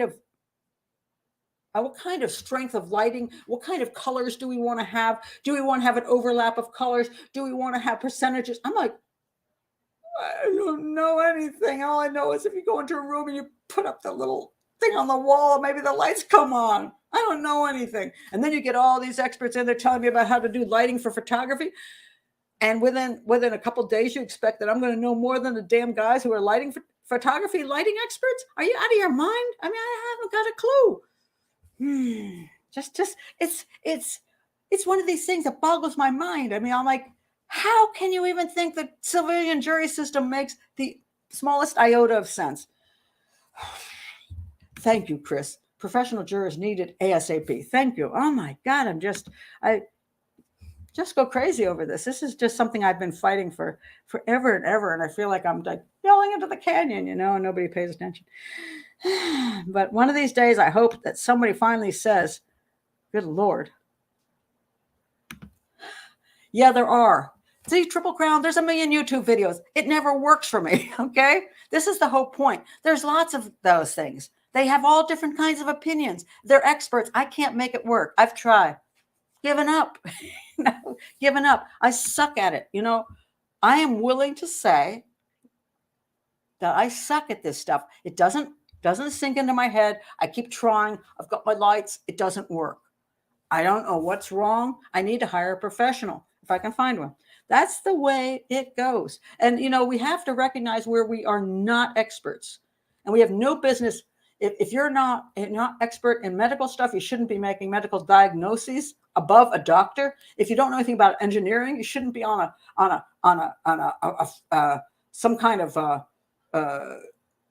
some kind of jury for whether NASA should put off its rocket or not. You're not a rocket scientist. What the heck? All right. Let's see. Forever Young says, it's those high profile cases that juries get off track. Drives me nuts. And Okay, I want to point. Oh, I forgot to point this out. This is really important. The majority of the time, juries come back with the correct determination. Why is that? Why do you think that is? I want somebody's opinion on that. Why are juries most of the time correct?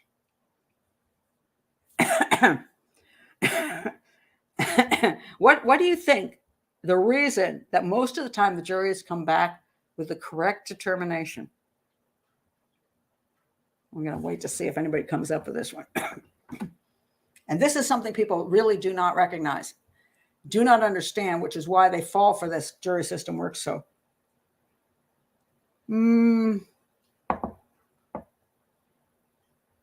Okay, I'm not seeing it yet. I'm waiting for somebody to come up with it. Why do most, I don't know what that means. Why do most juries come back with what you think is the correct determination? Foreman. Oh, no, that's, oh, they're never in the media after the verdict. No, not quite that. Close, Molly. Most cases are not so confusing. That is close, but that's not exactly it. Overwhelming evidence. Deborah's getting really close. Why do you think there's now this Casey Anthony case was overwhelming evidence as well? Judge leads a no. I think I'm going to give you the hint. Prosecutor. What does a prosecutor do? What is the reason that the prosecutor takes the case to trial?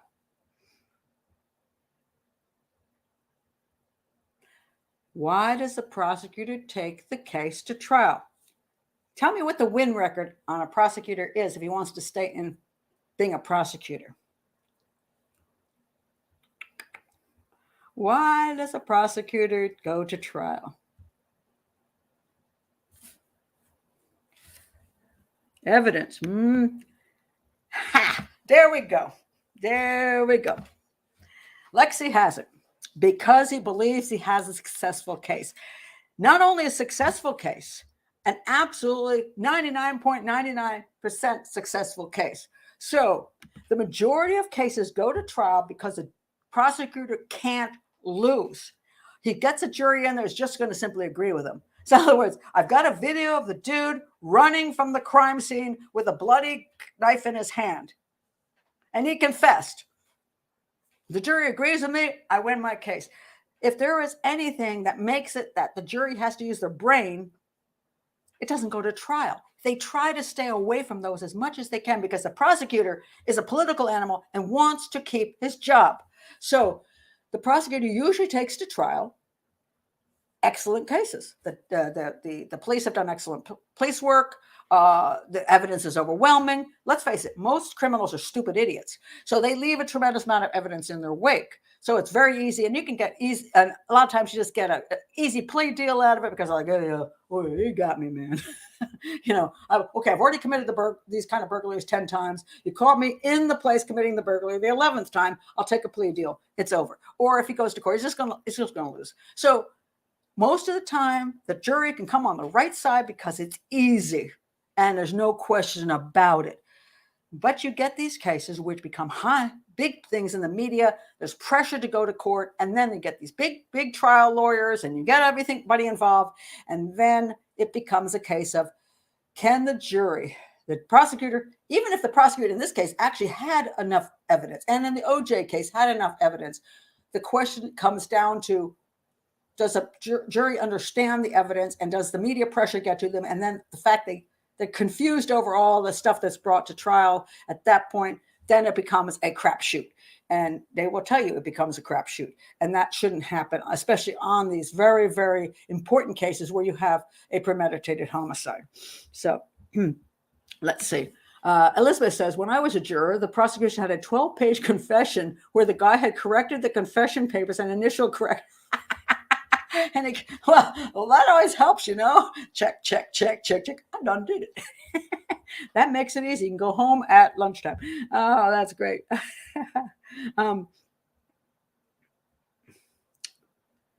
Let's see what we have here.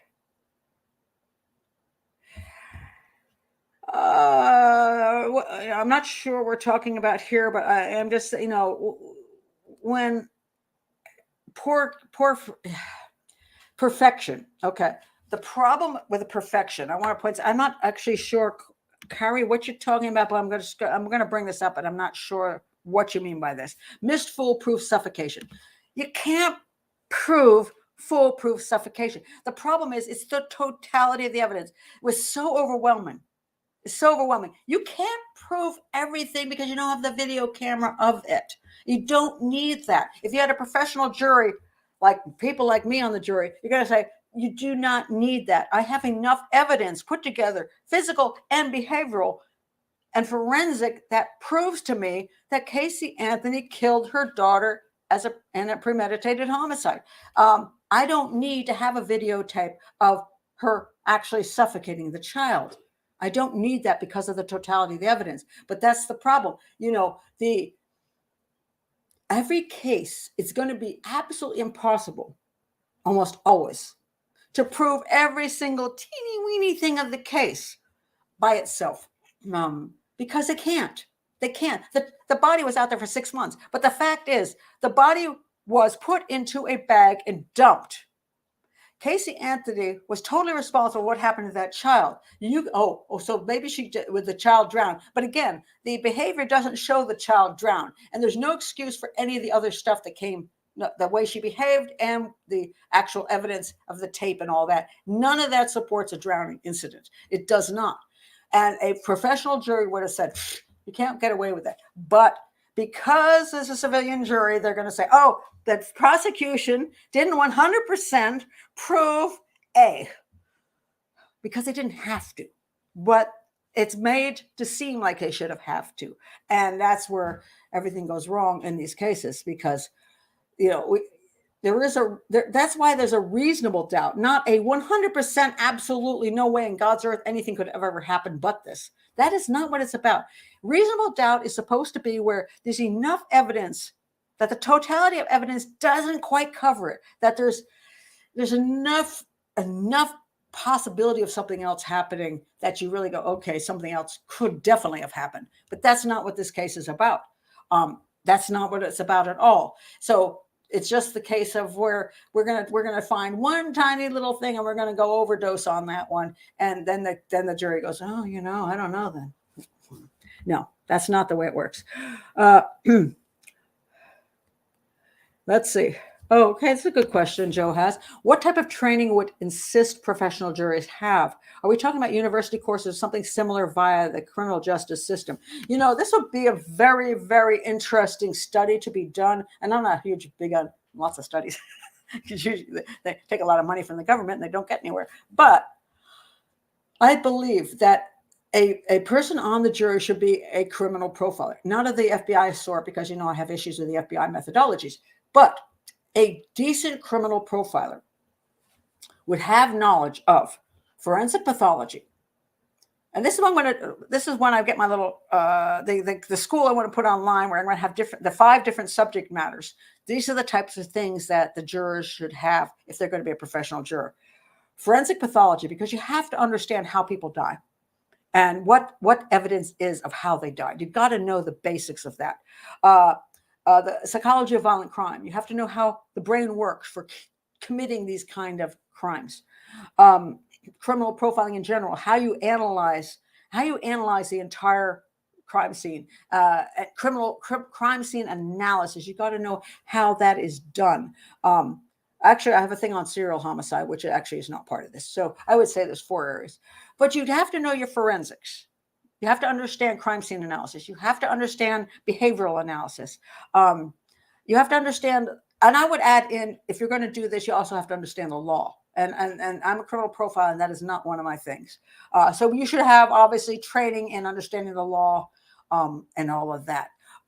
So there would be a very very comprehensive studies where you would study all these things and have graduated and achieved. If you can have lawyers, if you can have doctors, there's no reason why you can't have a properly trained juror. A professional juror could go through all the training and have to get a certificate. I don't know what you want to even get to it. You have to get a master's degree in it, whatever it is you decide. You have to get to that level. And then when you get these guys in there, you don't just get one. So it's not just a judge. You get 5 of them or 7 of them or whatever you want to go with.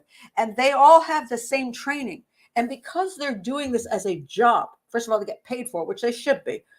And because they do this enough, you can take emotions out of it. Because a lot of times when I look at these things, I see a lot of people very, very emotional about things that I'm not emotional about. And I'm not saying I'm not emotional about just generally that, of course, I care about the horror that families go through whose loved ones have been murdered. Of course, I feel terrible about children who have been murdered. I have my issues about, how our system works. But on case-by-case basis, I will do things very dryly. I can look at a case where, a child is brutally murdered, and I'm like, okay, well, what does that case tell me? I'm like, oh my God, the poor child. Let's put up a heart. Let's put up a bear. I don't do that.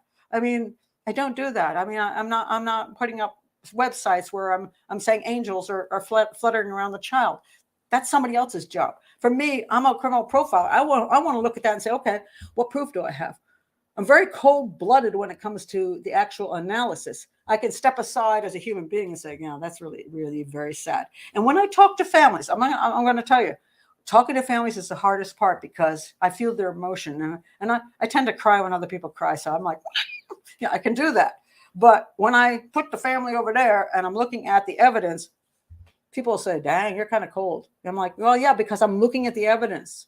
And actually, I've been, sometimes I'll make jokes. I'm like, well, you're kind of like, I'm like, yeah, because I'm taking my emotion out of it and I'm just looking at the evidence. And that's what I'm doing here. It's a scientific thing. It's not an emotional thing. So you get 5, 7 jurors who all have that same training. They're going to be looking at each case scientifically and not emotionally. And they don't really care from case to case to case who's guilty. They don't have an issue and it's not, oh, it happened in my hometown, or, oh, I think that woman could have been sexually abused, or, oh, that poor little child. That's not what they're going to think. They're going to say, okay, this is a case. We're going to look at the case. And we're going to look at the case. And we're going to look at the case. And we're going to look at the case. It's our job. And if you're paid equally for every one of those jobs and you're not being hired by the defense or hired by the prosecution, maybe you cannot be spits. All right. Okay, let's see. I like that's what I'm for, Chris. Evidence only. Yeah. That's the whole point. Evidence. That's what we're supposed to be paying attention to. Let's see what else I can see here. Oh, well, there's an interesting. Anna says right now the medical system is getting politicized. Okay. I can imagine professional juries would eventually get politicized and make decisions based on some bad ideas. I see your point. I do. I think that what happens is you have a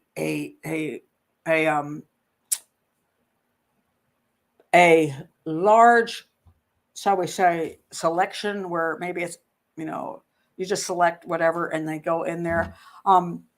I imagine you're talking about political or racial issues, and I do not get into that on this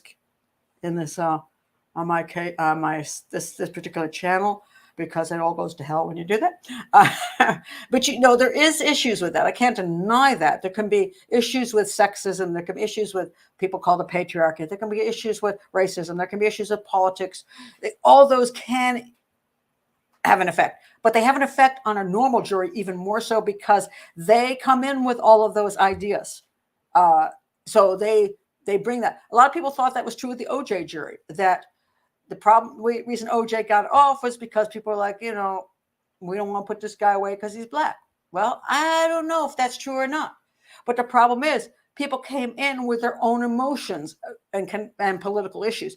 But the point being that the more scientific you can make the jury, the less you're going to have that issue. And the more it's more like as people get selected and nobody's like being able to, there's not a defense attorney going, not that one. That theoretically you're going to have enough people, the 5 to 7 to 9, whatever you've got for your professional jurors, where the politics and the religious stuff and the whatever sexism stuff isn't going to be there, at least not enough to affect the jury. I don't think we're ever going to have perfection Unfortunately, we're human beings and we have political systems, and there's never going to be a way around perfection. Not in this world, But I think we should do at least the best we can and the most rational thing that we can do. And civilian juries just simply are not rational at all. They're not rational. What? what insanity is this? Pat is going to design the new computer system. No, I'm not. I don't know where. Molly's lost her mind. I'm a computer idiot. Not happening in my lifetime. Okay. I don't understand the choice you make to refuse to recognize racism in this country, because this is not a political channel. That is not my point, Kay.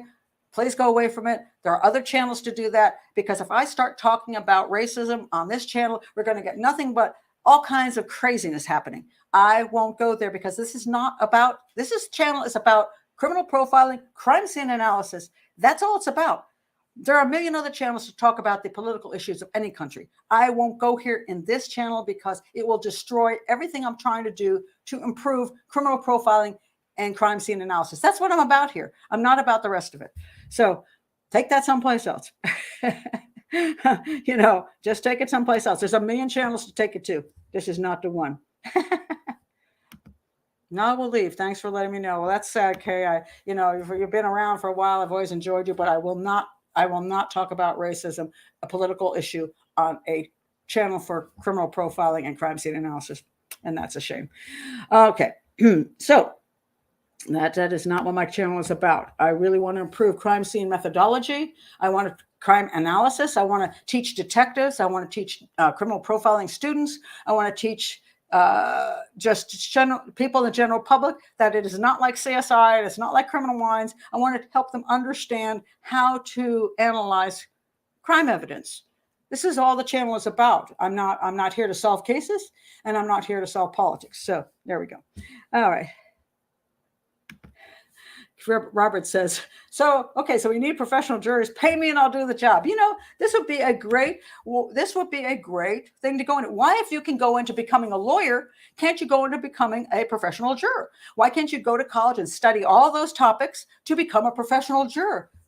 That would be fabulous. I think we need professional profilers, professional jurors to be able to work on cases around hired to do so. And it just hasn't been done yet. So there we go.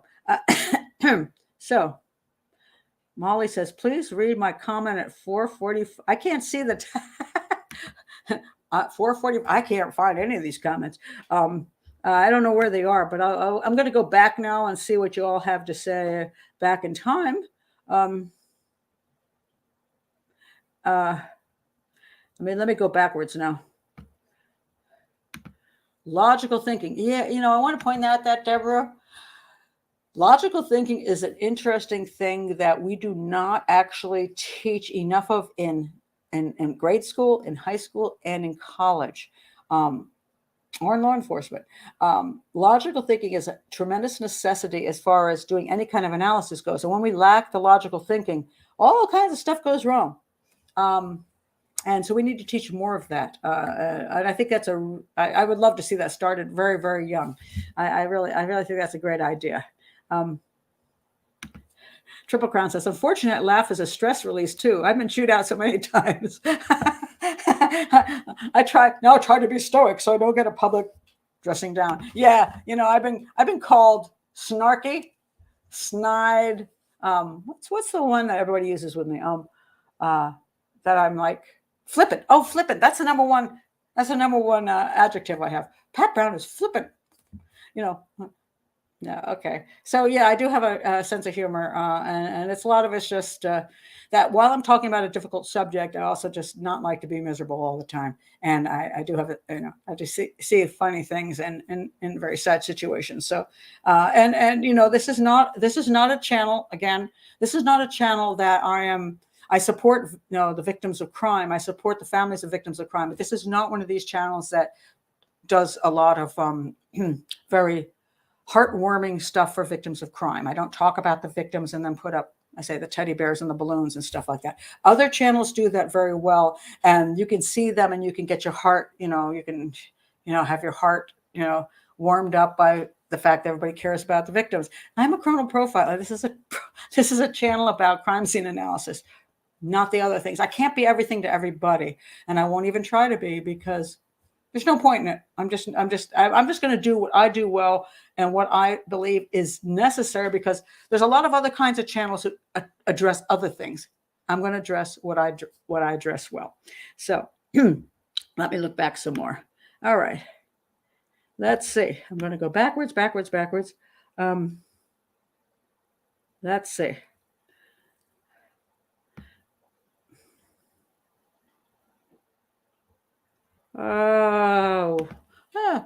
Pat, could computer software be programmed with all the evidence and then state logical conclusions for the jury consideration? I'm not big on that kind of thing. I'm not, because then I think we might as well just turn ourselves over to robots. No, I mean, the jury shouldn't. The fact is, the jury is going to get all the computer considerations, and then they're going to make a decision. They're above the computer then, which they don't have the ability to make the logical consideration. So the whole thing is nonsensical. If you cannot do the job, you shouldn't be there. I don't fix cars, because if I fix your car, you ain't getting out of the driveway. Don't trust me. I can't fix cars. I can't tell you how to fix your car. Don't ask me. I mean, it's just nonsense. I don't do that. I rely on mechanics who have skills and abilities to fix a car. I have all the love in the world for people who can do all the things I can't. And I would never step into their place and say, well, I can make a determination better than you, even though you've been doing it for 20 years and have had education in it, and I have not a clue. No, it's just, no, wouldn't do that. All right. So let me go backwards again.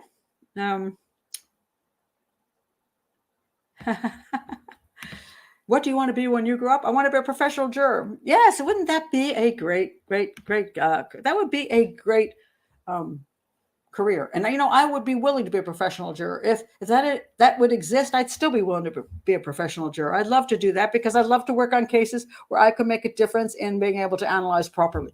I'd still do that. I think it'd be grand.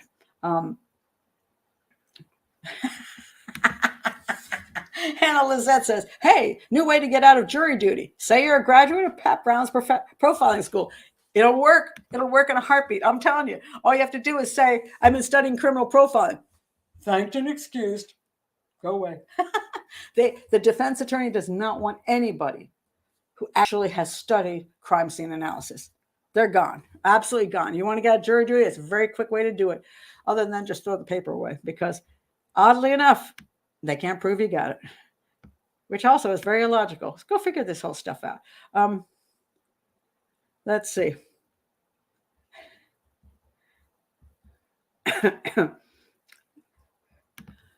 Susan says, who goes partying after your child is gone?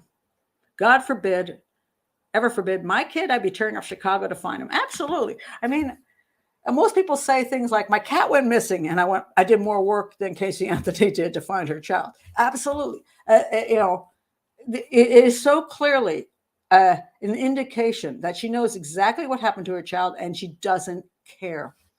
She doesn't care. Or she's happy it happened because the child is no longer in her way.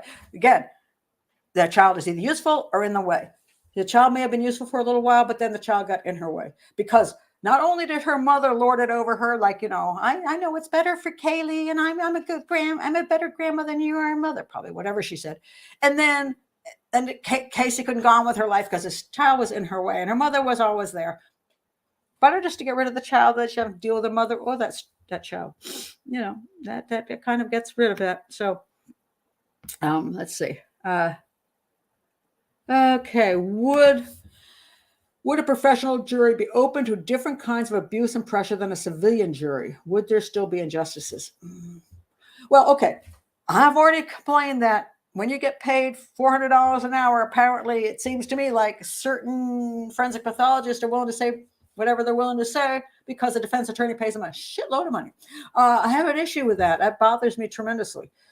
Could a professional jury, well, I think a professional jury should be paid a professional wage. In other words, if this is your skill factor and you're in the jury pool, the professional jury pool, and you're going to be working cases every day of your life, You get paid whatever you're paid, $100,000 a year or whatever it's going to be. Okay, you get your payment.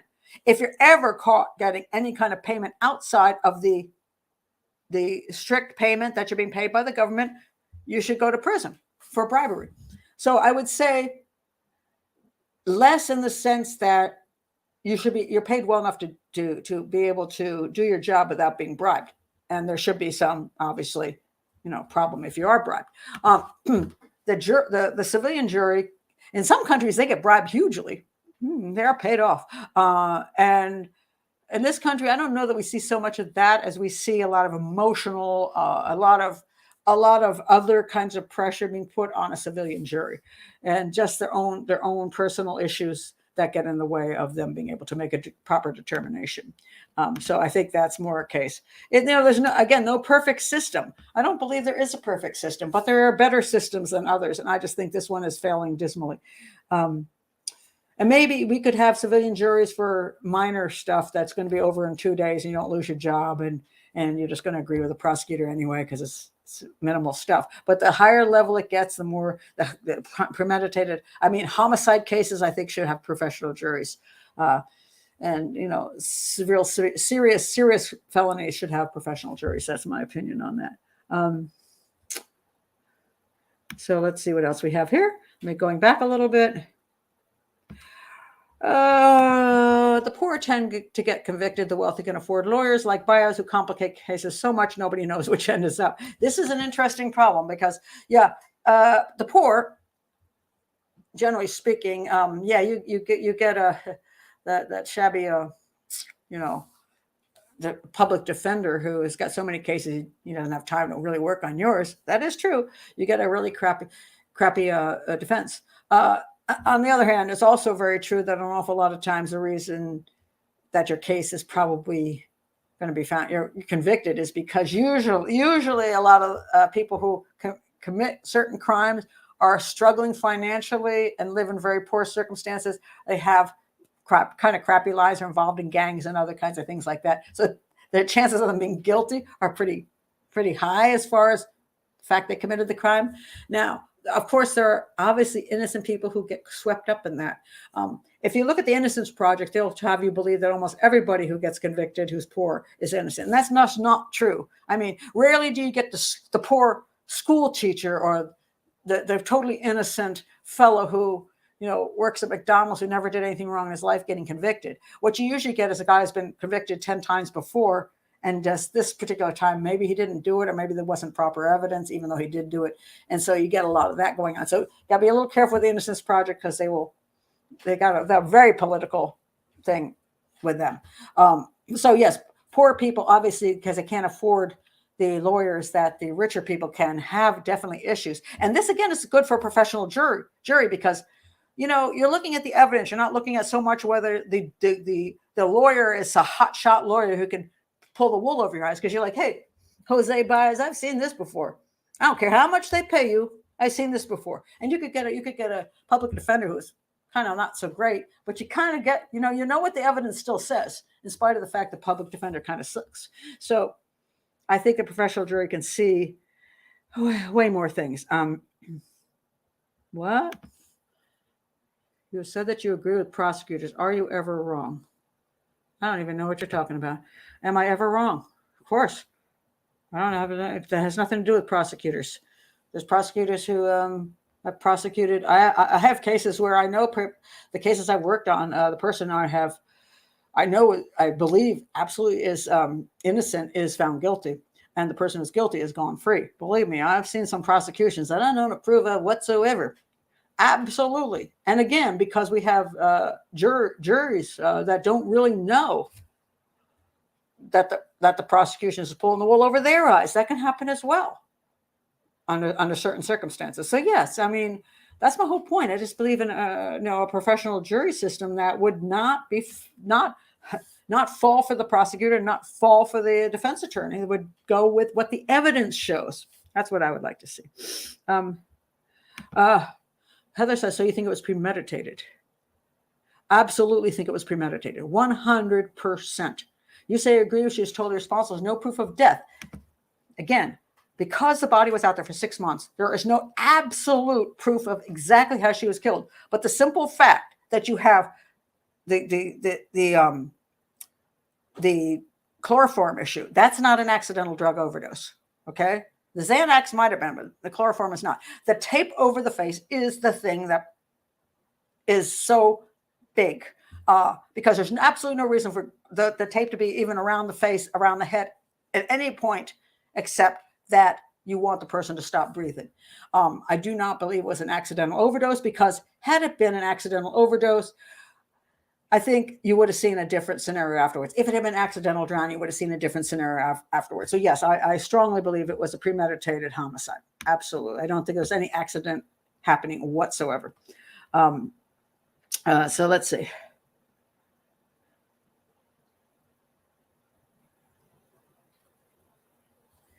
Let's see what we have to say. I'm going to go back down to the bottom now because, okay. See what else you have to say as I come back down to the bottom. Triple Crown says, from all you've seen, Pat, you still have genuine faith in law enforcement and the courts. I think law enforcement, I think law enforcement, I'm a very big supporter of law enforcement. I've seen sometimes when it goes awry. I've seen some cases that I think that certain ones that I've worked on where I believe that there's sometimes been a person who has then been found guilty by supposed DNA who's already got a life sentence, where it's easy to put the case away forever and not have to talk about it ever again. Yes, I have a few of those cases which are very concerning to me. I do not always believe that the actual what do you want to call it? The entire agency, which is, there's a lot of politics in agencies, the prosecutor's office and law enforcement agencies. They get a lot of flack from the public. There's a lot of pressure from the media to solve cases, to put cases away. I think the majority of the time they do their best. I think sometimes they lack training, especially on difficult cases. I think they get a lot of pressure that sometimes forces decisions to be made that maybe shouldn't have been made. So I have to support law enforcement because I honestly believe they're doing their best. I mean, I don't know any detectives who don't want to catch the bad guy. I just don't know those people. They want to catch the bad guy. And usually they do catch the bad guy. Usually it's not that hard. They make sure they do all the proper things. They make sure they follow all the rules and all the laws, and they get all the evidence, and they put the guy away. And that's usually what happens. But there are those weird cases that are much, much more difficult, where maybe when they first come in the first 48, the gut instinct takes them the wrong direction. And by the time they get that direction, they've lost the evidence over here. That's what I'm trying to fix, so that there's a better methodology in the first 48. So those kind of cases don't go amiss. And then sometimes after that, it's, unless you got DNA to save your butt, you can't go back to court and try to prove it. So then all things go wrong. The family's going crazy. The media is going crazy. The law enforcement doesn't know what to do about it. All kinds of things go wrong. And then there's mistakes. I mean, there are mistakes where law enforcement truly believe that so-and-so committed the crime, and they're not the right guy, and yet the evidence pointed that way, and they were convicted. Or that they absolutely know the guy committed the crime, and all the evidence did point that way, but the Innocence Project comes along and makes it look like they didn't commit the crime, and then law enforcement looks bad. It gets very confusing. But I mean, I believe we have to support law enforcement. I believe we have to support the best training for law enforcement. I believe we need good prosecutors and not, questionable prosecutors. I believe we need to improve the jury system. That's my whole thought on that. So no, is it possible the tape was applied post-mortem? No. What's the point? No, absolutely no. There's no reason to do this because no. This is not the way people behave. And this is the problem. You can come up with every scenario in the book, but that is not the way people behave. If you put the body in the trunk and things go wrong, all you do is throw a body around that, put it in the trash bag and toss it. You don't sit there and try to tape things up. It makes no sense. That's Jose Baez. And that's what he got spits to say. That's my opinion. It just frustrates the living heck out of me. But no, I mean, there's no reason to do these things. People act in certain ways and they don't work in other ways. And this is what being a criminal profiler is all about, really, is to recognize normal human behaviors and normal criminal behaviors. And what happens with people on a jury is they're being told that, oh, well, it could be this way, when nobody acts that way. And the criminal doesn't act that way. The person after this particular thing happens doesn't act that way. So it's making stuff up to just try to say there's this 1% chance that this could have happened because this is the way the person decided to act that one day. No, that's called the defense, a defense fantasy, which Spitz liked to say about the prosecution in this case. It's a fantasy. No, nobody's going to duct tape together parts of the body because they're falling apart. That's gross and disgusting. And no mother's going to do that. Nobody's going to do that. They're simply going, if you look, open up your trunk, you see your daughter there. I mean, how far is she decomposing by then anyway? But anyway, she's starting to decompose and her parts are falling. You think you're actually going to take duct tape and try to put her face together? Really? What's the point? I mean, it doesn't make sense. You take the blankie and you put the blanket over her, you scoop everything inside the blanket, and then you get the bag and shovel her into the bag, and that's that, because you don't want to touch anything. You just don't. It's just blah. Now, let's see. Why did Casey allow the body to stay in the trunk so long, only to dump it in the swamp? I think she didn't admit to herself that Kaylee was dead. She's not out of touch. No, Anna, she's not out of touch with reality. Casey knew she murdered her daughter. She did it on purpose. She used chloroform. She taped her up. She killed her. She put her in the trunk. That at that point, why did she take so long? Well, first of all, it's Florida. It's hotter than hell. And if you put a body in a trunk, the decomp goes real fast because that trunk is like a big fat oven. Okay. So that she intended to leave her in that trunk so long is questionable.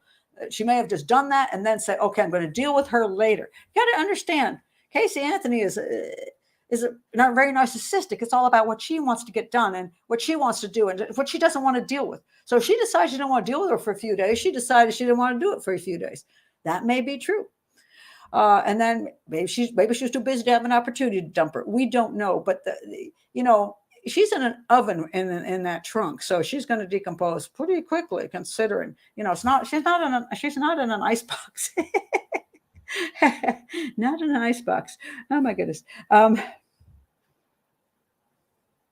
Okay, this is she didn't put Kaylee very far, a kilometer or so from the house. Yeah, you would think people would drive a lot further. You would, but a good portion of the time people don't, and it's because they're kind of freaked out. Because when you get in the car, you got to understand where they're coming from. They're in the car and they know that their dead child is in the back of that car, and they could drive a long way, but they're afraid of being pulled over by the cops because they think, oh my God, they're going to know. You start thinking they're going to. Everybody's out to get you. They're all. Whatever you do, they're going to find you. And then you also don't want to go someplace so far you don't know what the heck where you are. So you drive far enough away from the house, you find a wooded area, and you say, okay, that's good enough, because you're thinking it doesn't really matter. You just want to get the body out of your trunk at that point. And Casey Anthony's not like she's not like a brilliant human being. So we a lot of times say, oh well, then they would have done this and they would have done. No. They don't think as clearly as that. Very, very much. Psychopathic people are very. Sometimes they just very impulsive people. They just do things because they feel like it at that moment in time. I think it's a good idea.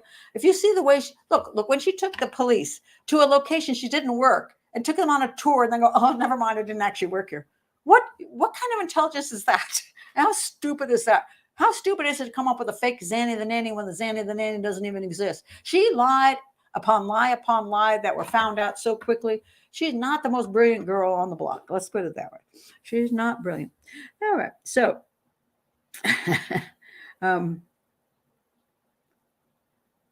oh dear. Oh, that's horrifying. I was caring for a tiny sick kitten that died when we were traveling. The car broke down and went in the shop for a month in the summer. I forgot to remove the kitten. Oh my God. Yeah, people talk about animals dying in the wall of the house and woo, you got a dead squirrel in the wall of your house. It's not nice. It's not nice, especially if you live in a warm place. It's really, really unpleasant. Oh, this is an interesting question. Humanimal says, so if she was driving away from the first crime scene, she was at home when killing Kaylee. Where were Cindy and Dad? Did she pull over to the side of the road to kill her? Casey was supposedly elsewhere. Well, we'll never know exactly when and where this happened. The theory is because the body was found nearer to the home, she killed her at home, but I don't know that that's necessarily so. She could have been, for example, she could have been somewhere else with her boyfriend, and she could have decided she wants to go out for the night, and she's just done with this mess. Like Susan Smith's, like, this kid's ruining my romantic life, and she could have, who knows? While her boyfriend went out to the store, she could have said, "I'm done with this," and chloroformed her child, put the tape around her face, said, "Okay, that's too bad," and then picked her up and threw her in the back trunk of the car and went out and partied. And then a few days later, she's driving home and goes, "Man, I got home to the driveway, and then maybe I should just turn around and get rid of her." Okay, I'm just making stuff up. There's also this point that the dogs hit on the yard, and so maybe the child was in the yard at some point. Just a lot of different possibilities. She could have killed her at home and then put her in the yard for a while and then moved her from there, because her mom and her dad weren't always at home. It's hard to say. All of that stuff is hard to say. I'd have to go back over the entire case and try to figure out if there's some absolute I could come up with in that.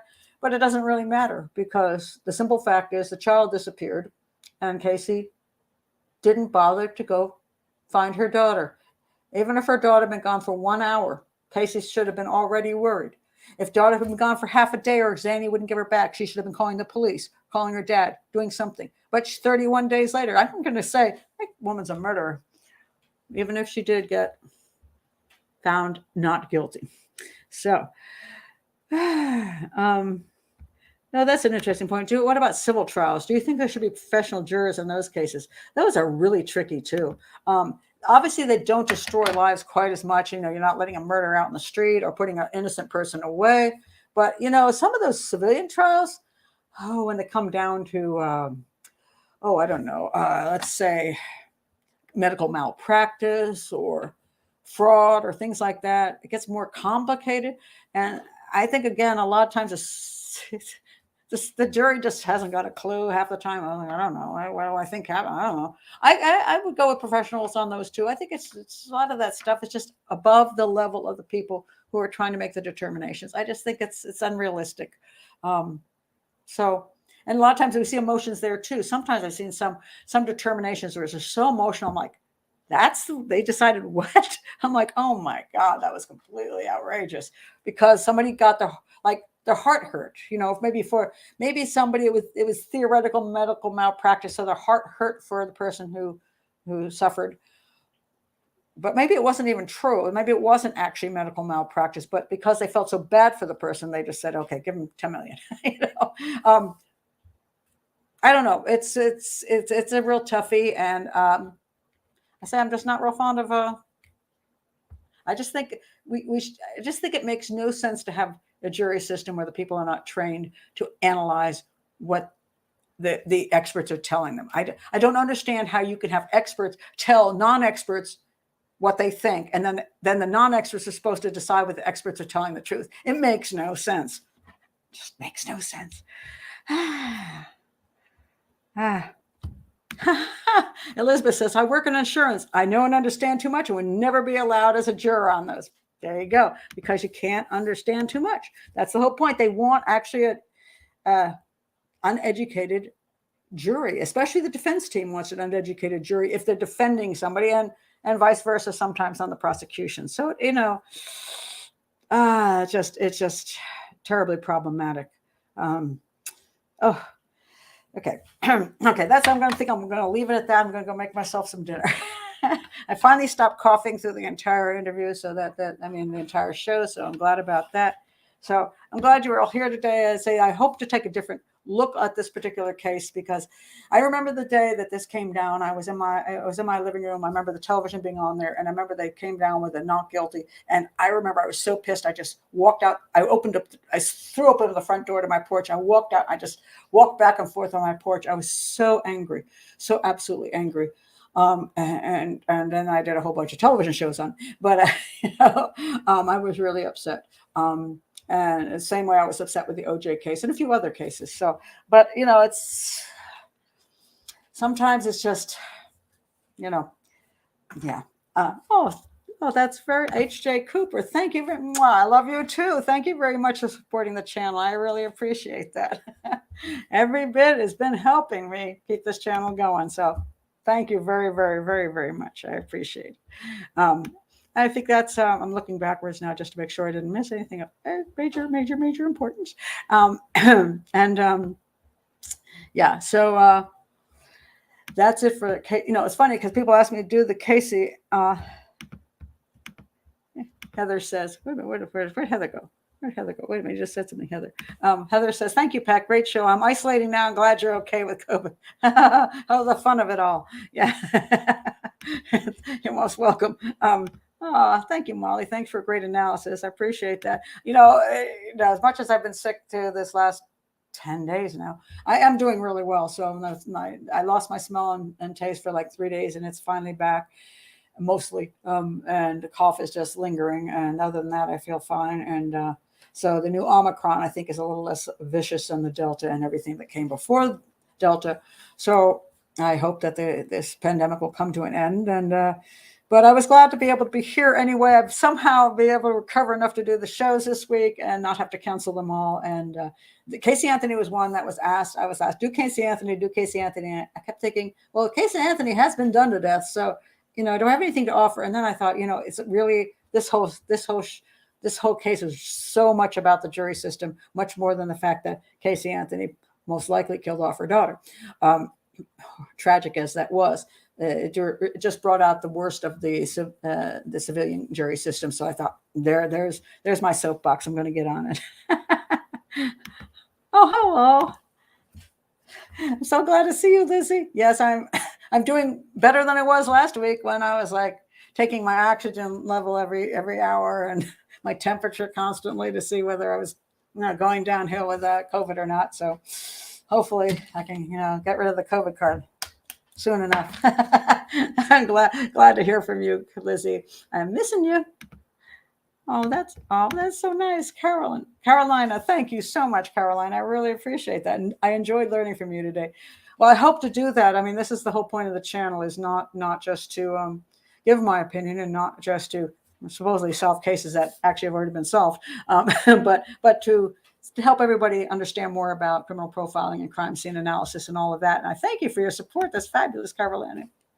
I really, truly appreciate that.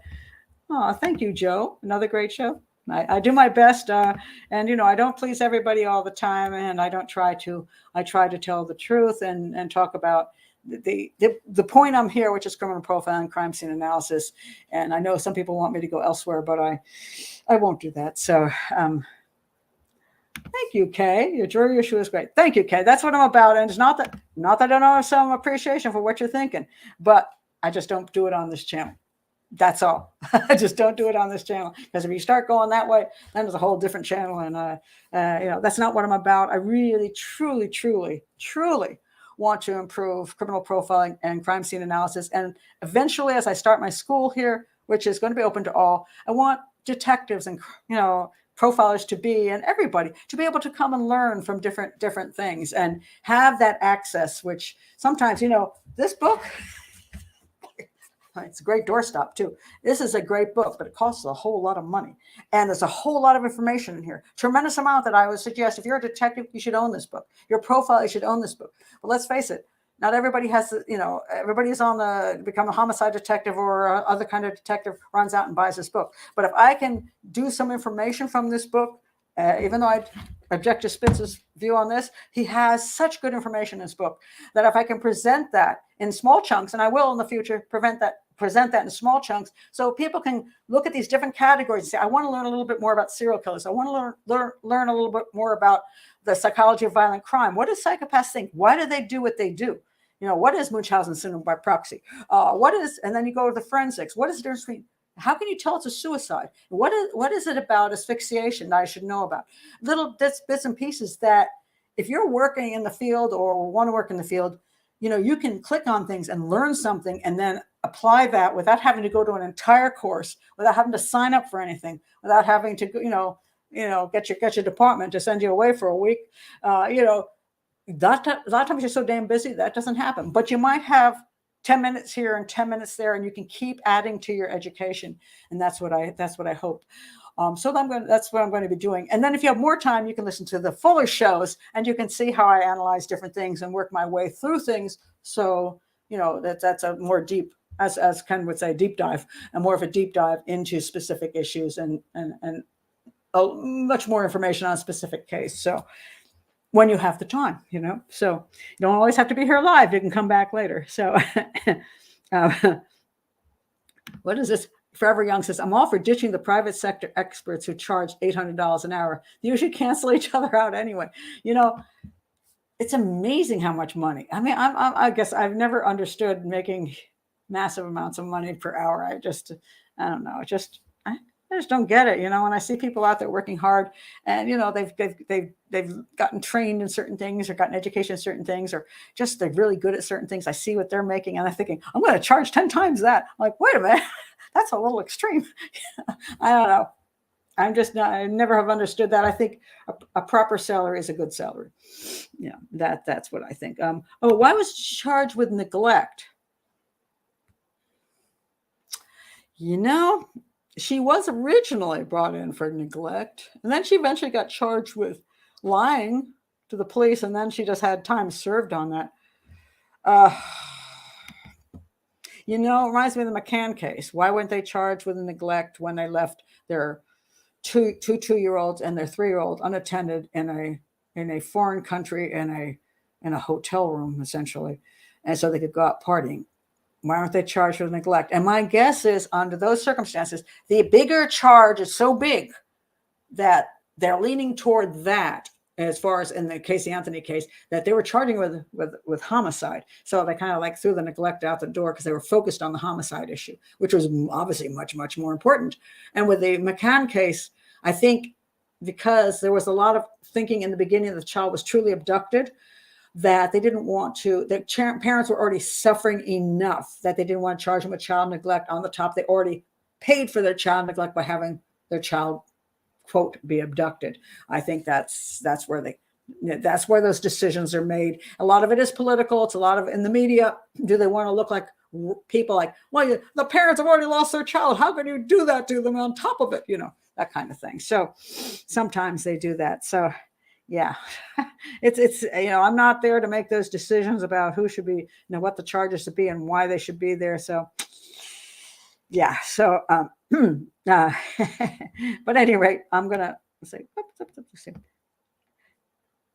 So I'm not going to get into all that, but anyway, I want to thank all of you for being here today. It's been a great session, and I hope anybody who comes in the future, please like and subscribe to the channel. Every subscription makes a difference. It really does. Please do support in any way you can, because trying to survive. So anyway, I will be here for, if you're a part of a Patreon and you're supporting me at the 3rd level Patreon, I'm going to be here on Thursday at 3 p.m. That means the UK people can not be asleep.